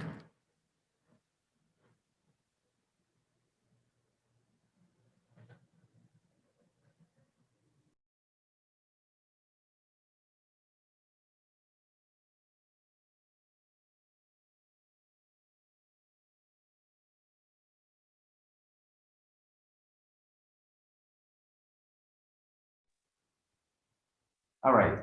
Hello? Hello, Sean? Yes, we can hear you, sir. Okay, you can hear me now, right? Yes. All right, thank you so much. Yes, so we're talking about the stakeholders. We said the security should be fair. How about the judiciary? The judiciary should also be fair, because so many times after the conduct of elections, petitions are being filed at the election petition tribunals, where the judiciary is not fair. It means that they can cancel, the whole everything, that the electorate have done in their polling units. So the judiciary as well should be fair. So when we say elections are free and fair, yes, observers should be fair. Every stakeholder, the observers should also be fair in their reportage. The media should be fair in their reportage of electoral activities, in their reportage of what actually transpired in the polling units and the collation centers. So every stakeholder in the electoral process will have to be fair. So before you say that a particular election is not free and fair, you should be able to look at some of these key issues. Was the Electoral Commission fair in the conduct of the elections, in putting all necessary machineries? What role did the government play? How about political parties and candidates? How about electorate? How about the media, the police, the judiciary, the election observers, and so on and so forth? So we'll move quickly because of our time.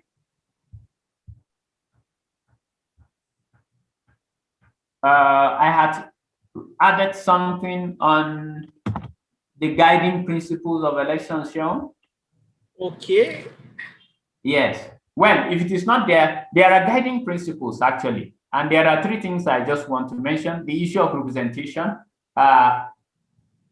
Those that are elected, they are representatives and they are expected to represent not their interest, but the interest of the electorate, the interest of those people that elect them. It should be a guiding principle of elections. And I want to say, for those people who say they will not participate in elections simply because the people they've been voting have not been representing them well, yes, you may be right, okay? You may be right, but I just want to say that, have everything, farmers go to farm every day, every year. every farming season, farmers will go to the farm. And okay, well noted. I'm supposed to end the 2 sessions by 2:30. I'll try my best to. I think we can end the 2 sessions by 2:30. So what I'm trying to say, farmers, irrespective of what happens the previous season, they go back to the farm. For those people who farmed last year and then the season wasn't too good for them, would they stop farming this year? They will not stop farming. Instead, they try to check, what was it that I did wrong? Where was the problem? Was it the seed? Is it fertilizer application? Was it rainfall? Did I have issues with weeding? So I want us to apply it also, to the issue of elections. When you vote and then you don't get what you're looking for, then go back. I want electorates to start going back to the drawing board. Where did we get it wrong? No, probably we fielded the wrong person. Probably this person didn't get proper support. Where is the problem? Try to identify where the problem is. If the person you voted, did not represent you very well, you have the opportunity in the next election to change such a person. So representation should be a key guiding principle for elections. And then there is also the issue of inclusion. Inclusion, everybody must be included. And as I said, the laws must be fair earlier, and I said we shouldn't have discrimination. Everybody should be treated, fairly as much as possible. So where you have PWDs, the electoral system must, be structured in such a way that, their needs are also considered. So where you have women, women must not be disenfranchised. And then transparency is a guiding principle. Transparency is a guiding principle, and that one goes more, to the election management body, that it must be transparent as much as possible. So these are some of the guiding principles with regard to that has to do with elections. So once again, there are a lot of things actually that should be said, about elections, but where there are abuses, it is because we give politicians the avenue to do that. If you do not vote, you are empowering the wrong people to get voted. So let's encourage people to go out and vote, to go out and participate in the electoral process. Yes, because it is only through participation that we can bring the needed change, to our society, to our community. So I will stop here, for this particular class so that we can take the next presentation on political parties. Thank you so much, and thank you for following, throughout the session. I really appreciate that. So Sharon? Okay, sir. Thank you. Can you share the slide on the political parties? All right, let me go ahead and do that. Okay. Ladies and gentlemen, thank you all for following. Don't worry, attendance sheet is going to be shared. I've seen a lot of people on the chat room talking about attendance. Attendance sheet will be shared very soon. Just be patient. Thank you for that amazing session on election. Have you seen the session on the political parties? Has it opened? Okay, Mr. Moritz, are you there? I guess my network is the problem.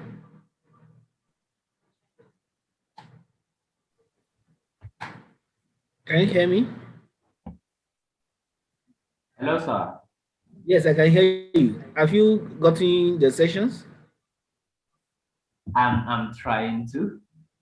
Okay. I'm trying to. Just a minute. How about now? Up to now. Okay. I can see it on my screen. Okay, that's fine. Can you see my screen? Yes, we are only seeing the open windows, open Explorer. Okay, for political parties, right? So open it. Sir? Okay. Can you, has it open? Is the PowerPoint open? It has, but I've stopped sharing. Let me, okay, yes, I can see it here. Okay, that's. Let me share.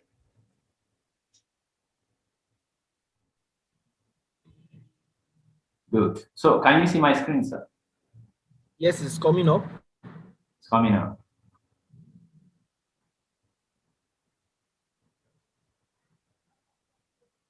How about now? Okay, it's still coming up. It's a blank screen I'm seeing. It's still saying, it's still coming up. Maybe it's my network or yours. But if you have started seeing it, you can indicate It's it on saying your screen sharing is paused. Okay, what my screen is saying is more it has begun. I started sharing screen, but I've not seen the screen yet. And here it's saying your screen sharing is paused. I don't know whether it's network. Okay. Let me see. Okay, let me just stop it first. Now, can you try it again now? Okay, let me try it again.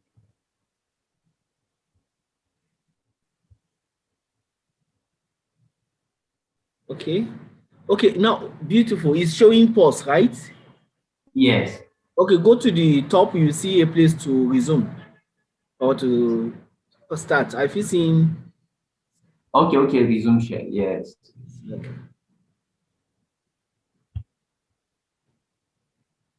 Calculate, but. Okay, this is what you need to do.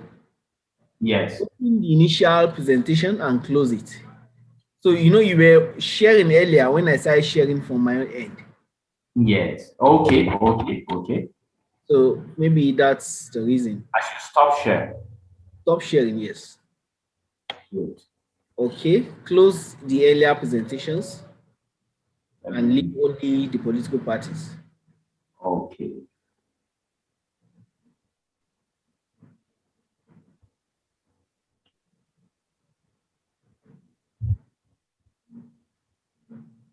Then you can start sharing again. Okay. So let me start sharing again.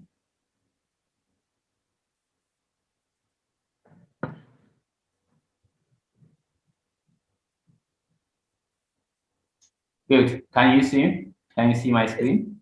Yes. So yes, go ahead. Okay. You can see my screen now. Hello, sir. Yes, we can see it. Okay, beautiful. So political parties, we have just like 20 minutes to do this. Beautiful. So in every elections, in every democracy, actually, as I said, that there must be elections. Let me also say that is democracy equals to elections? Democracy is not necessarily equals to elections. Okay. Not all elections are democratic. Let me say that. Not all elections are democratic, but every democracy employs the instrument of elections, you know, to give legitimacy to those who lead. So not all elections are democratic, but every democracy uses elections. Now, in Nigeria, the only platform for you to be able to contest elections is through a registered organization known as a political party. So just an overview, a political party is a registered political organization with a clear manifesto built on the principle of free membership with the aim of seeking to represent the interests of the people at different levels of government through elections. So take note that I said the political party is a registered political organization. In Nigeria, if you are not registered with the Independent National Electoral Commission as a political party, whatever you have is just a political association. So for An association to be recognized as a political party, it must be registered by the Independent National Electoral Commission, having satisfied all the requirements for registration. And then such an organization, take note that it has a clear manifesto, right? It has a clear manifesto built on the principle of free membership. Clear manifesto, they have purpose. Yes, they have purpose. There's something that they want to achieve when voted into office. Free membership, every member of the society should be able to join. And then what do? They seek to represent the interests of the people at different levels of governance, through elections. So this is just an overview on political parties. In Nigeria, at the moment, we have about 18 registered political parties. During the 2019 general elections, the number rose to about 91, and at some point we even have 92. But at the moment, we have 18.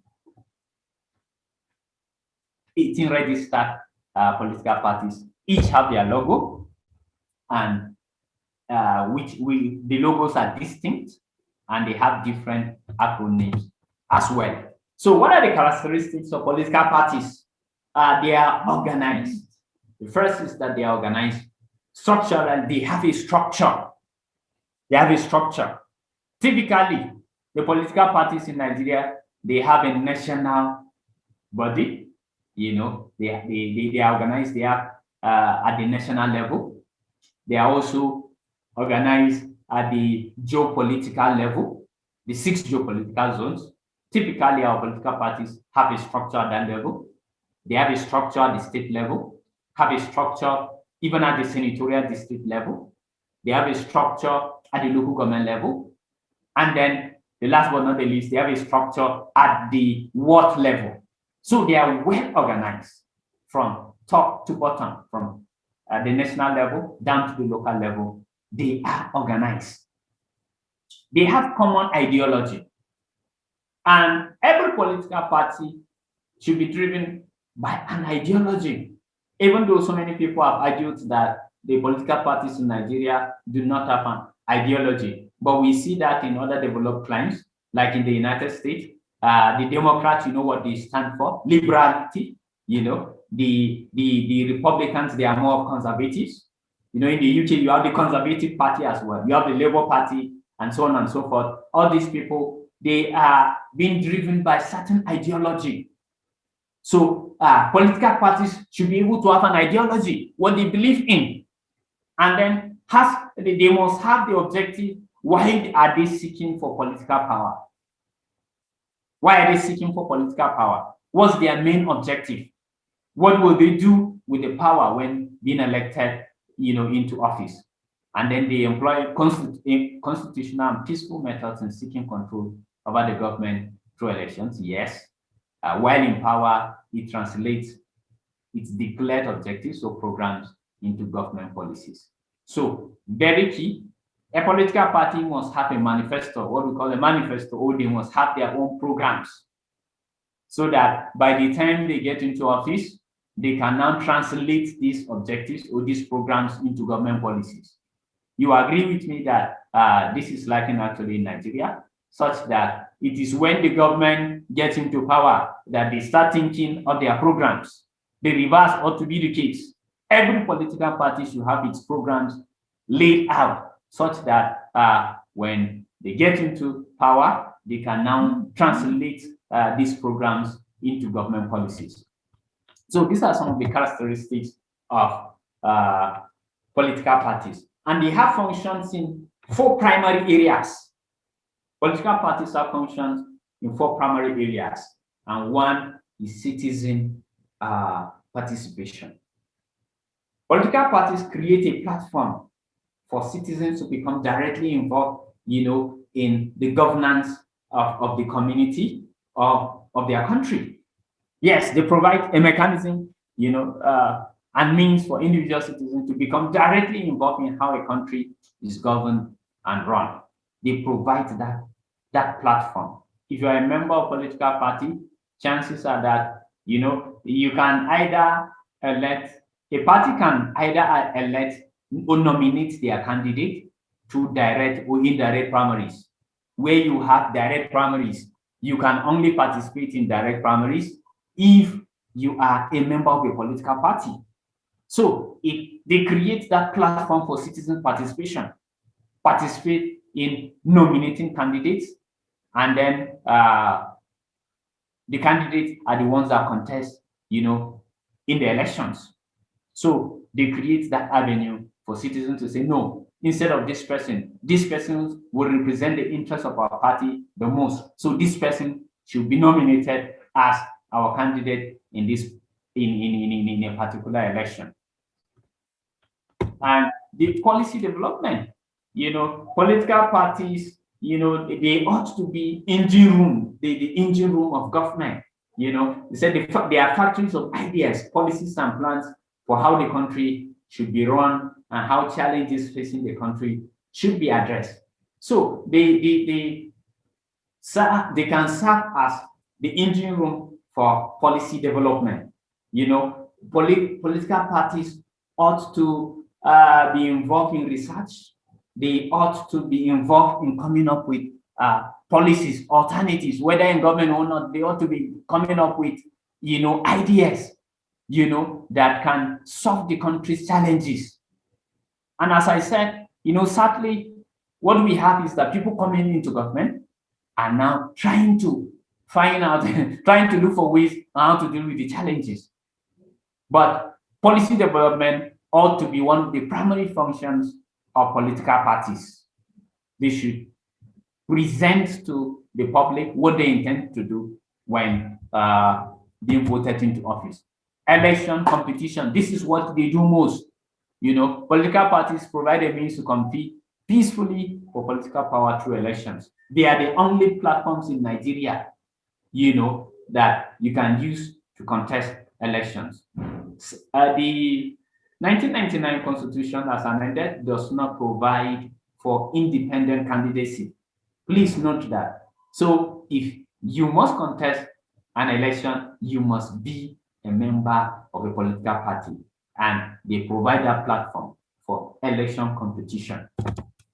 The last but not the least, of course, when a party is elected into power, they are the ones, they appoint ministers, and then they come with their policies. The civil servants are supposed to be implementers of that policy.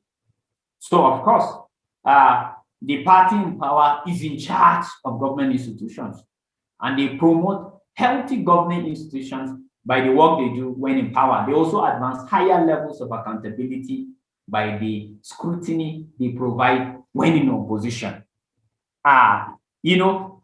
Parties in opposition have a very important role to play. Parties in opposition are supposed to be providing alternatives to the government of the day. Alternatives in the sense that right now Nigeria is facing security problems. They offer constructive criticism, but criticism is not just enough. Okay, criticism is not just enough. They should be able to give us alternatives.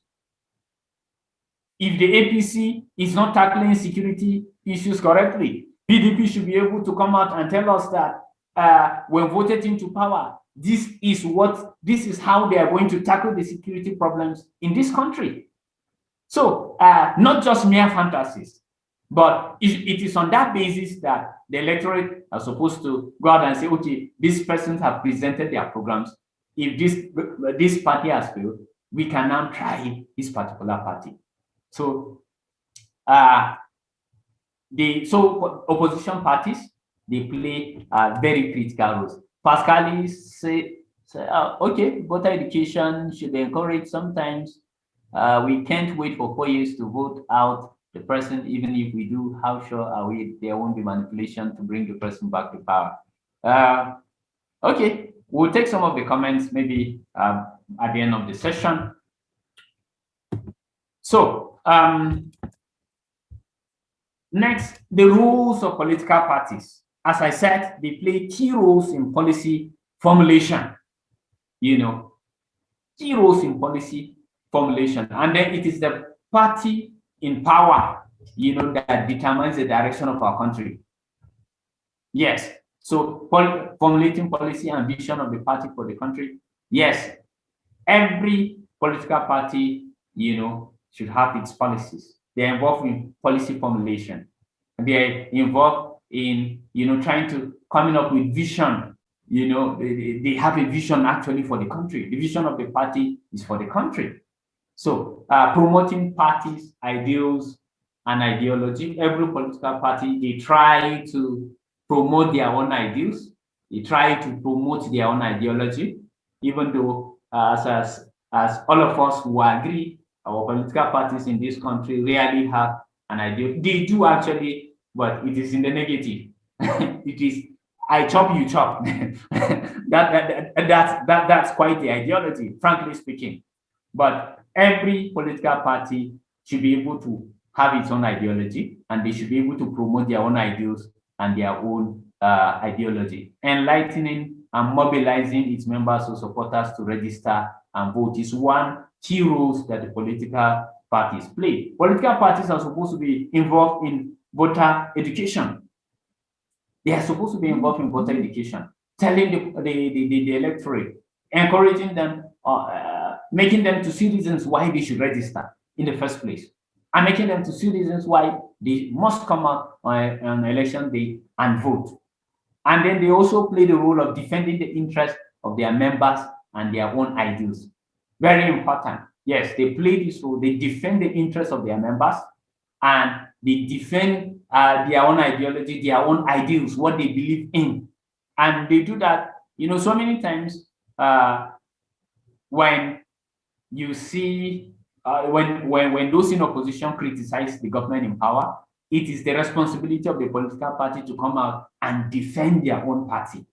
They defend their own party, stating, the programs that they've been implementing and how they've helped, in moving the country forward. So every political party play this particular role. Selecting and sponsoring candidates for elective posts. Yes, we talked about that.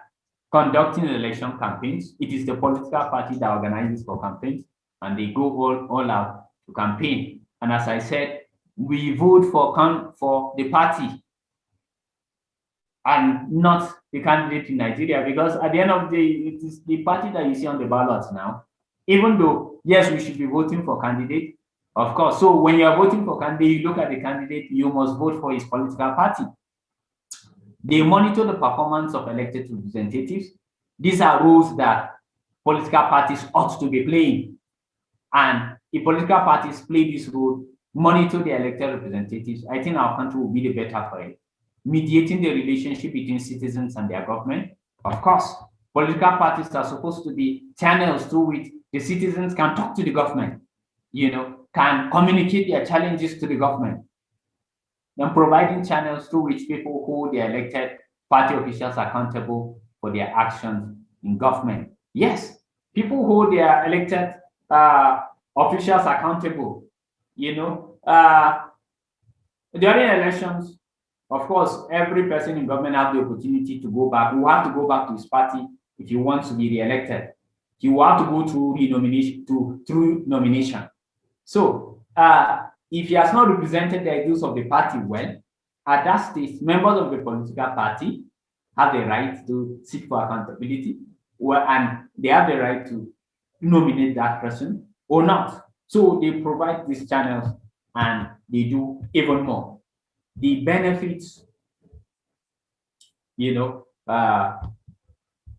of citizens' participation in political parties, benefits of citizens' participation in political parties. And I want us to look at these things very well, most especially as young people. One, they influence policy choices. You can only influence the policy of a political party if you are a part of that political party. If you are not on the pitch, you can't score a goal if you are not on the pitch, if you are not a player on the pitch, actually. So if you want to influence government policies, we must join political parties. We must participate and participate fully.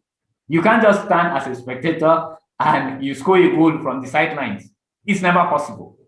So one of the benefits of citizen participation in political parties is that it affords them the opportunity to influence policy choices.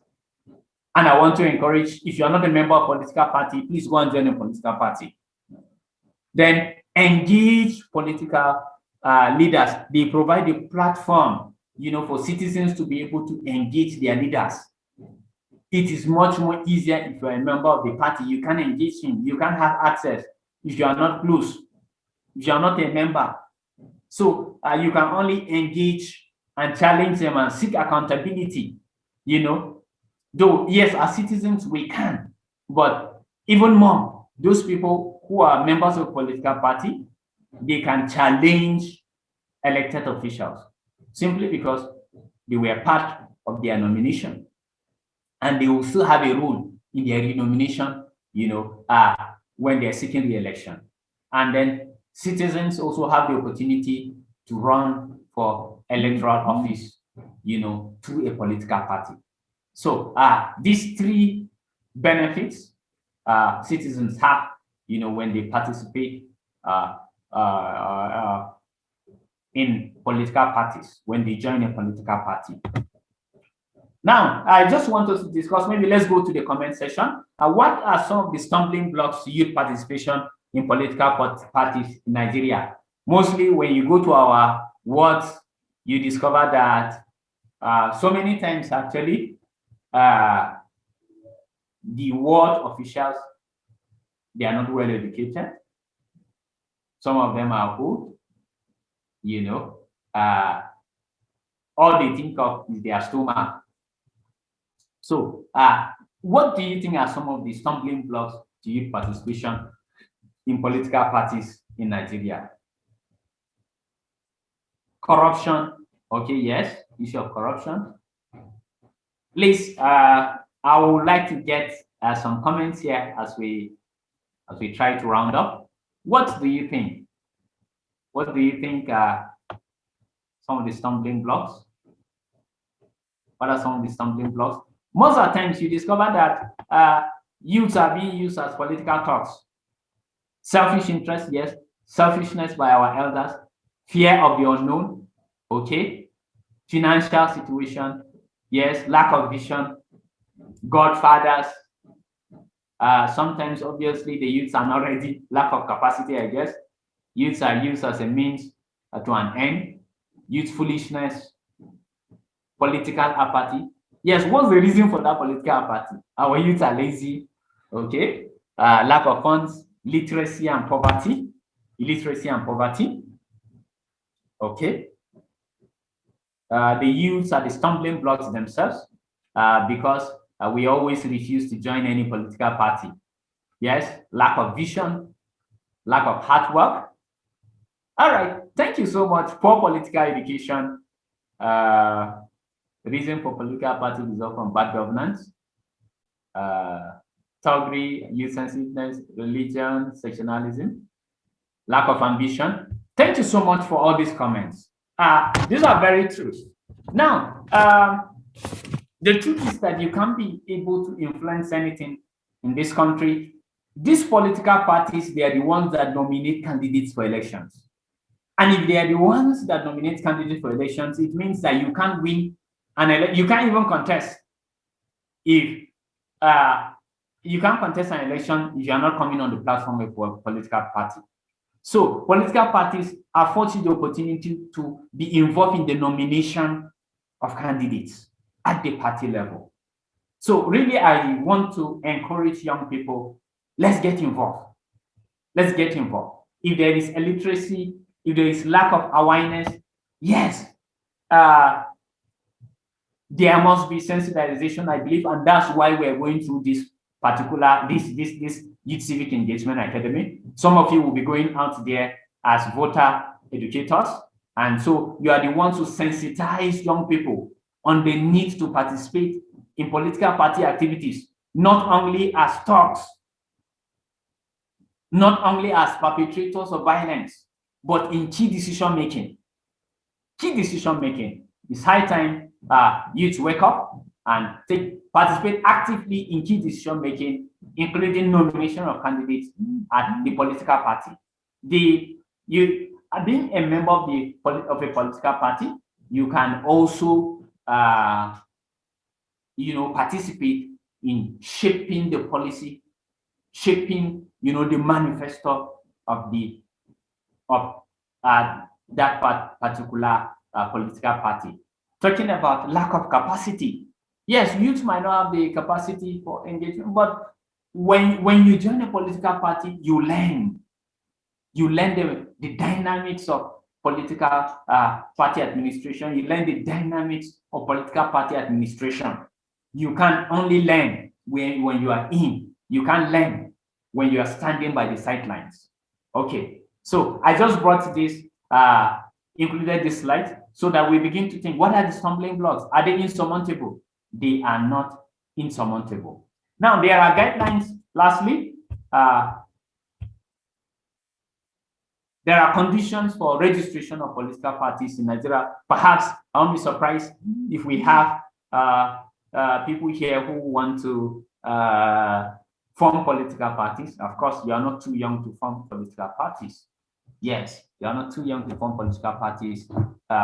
Our national heroes, the parties they formed then, some of them were just in their 20s, and yet they form very viable political parties. So some of the conditions are that the names and addresses of national officers must be registered with INEC. Then the governing body must have members from at least 2/3 of Nigeria. And then every citizen must be free to join the association, irrespective of the place of birth, ethnicity, sex, or religion. Every citizen must be free to join that political association. Remember, before you are registered as a party, you are an association seeking for registration. So every Nigerian must be free, male or female, irrespective of religion, irrespective of place of birth. Then a copy of their constitution must be registered, with the Independent National Electoral Commission. They must provide minutes of the meeting of members of its National Executive Committee, indicating approval of the name, constitution, manifesto, symbol, logo of the proposed political party. The name and logo of the association must not contain any ethnic or religious representation or idea. Take note, the name and logo of the association must not contain any ethnic or religious representation or idea. In fact, it must not even contain our coat of arms. It must not contain our coat of arms. The headquarters of the association must be situated in the Federal Capital Territory. Its constitution must stipulate the holding of regular elections for its executive and governing bodies. Yes, it must stipulate the holding of regular elections for its executive and governing bodies. There must be internal democracy. We are political parties that want to entrench democracy who are not democratic themselves. Some of our political parties are not democratic. So that provision must be there in the constitution. Then provision of evidence of payment or prescribed non-refundable administrative fee of 1 million naira in bank draft, to the commission. So these are some of the conditions actually. Okay, some of the comments, religious sentiment, selfishness, and lack of optimism, I guess. Literacy and selfishness. Yes, all these things that registration is usually not straightforward. Everybody will send his or his okay. Registration is usually not straightforward. Okay, that's Jedida, right? Jedida, Alphonse, registration is usually not. Of course, sometimes the processes for registration, into political parties are quite cumbersome. I agree with you. I agree with you. But that's the more reason. If youths can put their heads together, you can be able to challenge some of these things. Of course, there is negligence and there is nonchalance, to whose detriment? It is to the detriment of the youth. Because when we don't have good roads, when we lack quality education, we don't have good healthcare system, no job opportunities, poor security. The young people, the youth and women are usually the ones at the receiving end. So as I said, those of you that are going through this academy, you're going out to be ambassadors for Leadtots. You're going out as voter educators. We should be able to sensitize, our peers, on the need to register as a member of a political party. Let me tell you, do not just register, contest for elections into different positions in the political party. They shouldn't just restrict you to the position of youth leader. When we say those ones that the party officials, mostly they are illiterates, yes, but these illiterates are the ones that are involved in candidate nomination. So once again, thank you so much. I think it's way past 2:30, and I'm looking forward to the day we get to meet physically so that we can interact more freely. Once again, thank you so much. I really appreciate this opportunity. Shaun, I think that's all from here. Thank you. Thank you, Mr. Morales, for such you were fast, yet it was explanatory, it was so clear. Thank you so much for that. Thank you. Thank you. The conversation will continue on the forum. Do you remember there were questions that's for discussion? Yes, practical engagement questions, very important. Yes. I want you to know, okay, I'm going to be sharing with you all on the WhatsApp platform the links, direct links that will take you to those questions. So as we round up, just take note. Let me show you how to go about it. Just pay attention, everyone. There are several topics, and I don't want us to scatter topics, right? I don't want us to scatter topics. We are going to be generating the various topics for conversation. So let me start with democracy and the state, what we just had today. So on democracy and the state, okay, it's still loading. So we see how to access the forum. So this is democracy and the state. You can check for each of these presentations. It has been uploaded. The presentations have been uploaded. By midnight, we're going to be uploading the quiz questions. Meanwhile, you can also access the forum. You come up under democracy and the state, you see forum, you connect to the forum. I believe all of us can see this. So you connect to the forum, it's still loading. Beautiful. So this is the forum. So you can hold discussions here. You see this place, you hold discussions on your assignment here. This is the first training that we had, the first session on identifying and solving problems. These are the various voices and posts that have been made. Many of us have, about 19 of us have made our own posts and have gone to different places to make comments. On today's engagement, this is the question, political parties, practical engagement questions. What you need to do is to click on it. Please do not create new topics. Just click on this to take you to the discussion forum. Yeah, so you've seen it. This is the discussion forum. I have posted it, political parties, practical engagement questions. Taking a closer look at political parties in Nigeria. In your opinion, are they fulfilling the functions of political parties? To what extent are political parties in your community? So you do the same. You check it, you make your comments directly, and then you go to other people's comments and you engage. Don't forget that. The same thing also for the certificate in conflict management. On conflict management, the materials are also there for those of us who have not gone through. The materials are there. You can go through the materials. So the materials are there. We're also going to be uploading another quiz question on that probably by midnight. Come to the forum under conflict management. Some of you have started making your responses already. I've gone through some of the responses. I believe Mr. Gwenga is already on it. So this is conflict management. There are two areas of conflict management. This one has been pinned here because this was the first session. But you're seeing this conflict management, how might what you have learned in this course impact how you manage conflict? That's the second question. Then there's the first question. So the last time person that posted in these places were Mr. Matthew 14 minutes ago. So you see, this is how you get to see all of those questions and how you need to respond. So you're seeing it. These are posts that different people have been commenting on. What was the question? The question is on conflict management. The first question that was asked on conflict management. Why the second question, which has to do with how might what you have learned in this course impact how you manage conflict. Look at your responses. So some of you have not made a response. Please go online and make all the responses that you can make.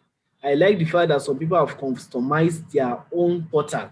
Many of us we have not customized our profile. You see, some people have customized their profile. You can see their pictures and their full name and details. You can customize it. Just go to your profile, edit your profile on the home page, and customize your portal so we can get to connect on a deeper level. Thank you very much, everybody, for being part of the training. With your feedbacks, we are continuously making our portal better and we are responding. We're hoping that we'll be able to do more with each and every one of us. Thank you, Mr. Moret, once again for being part of our session today. Everyone, in case you want to be part of, if you have any question, you can share it on the WhatsApp platforms and then we continue engaging. Thank you and have a wonderful evening.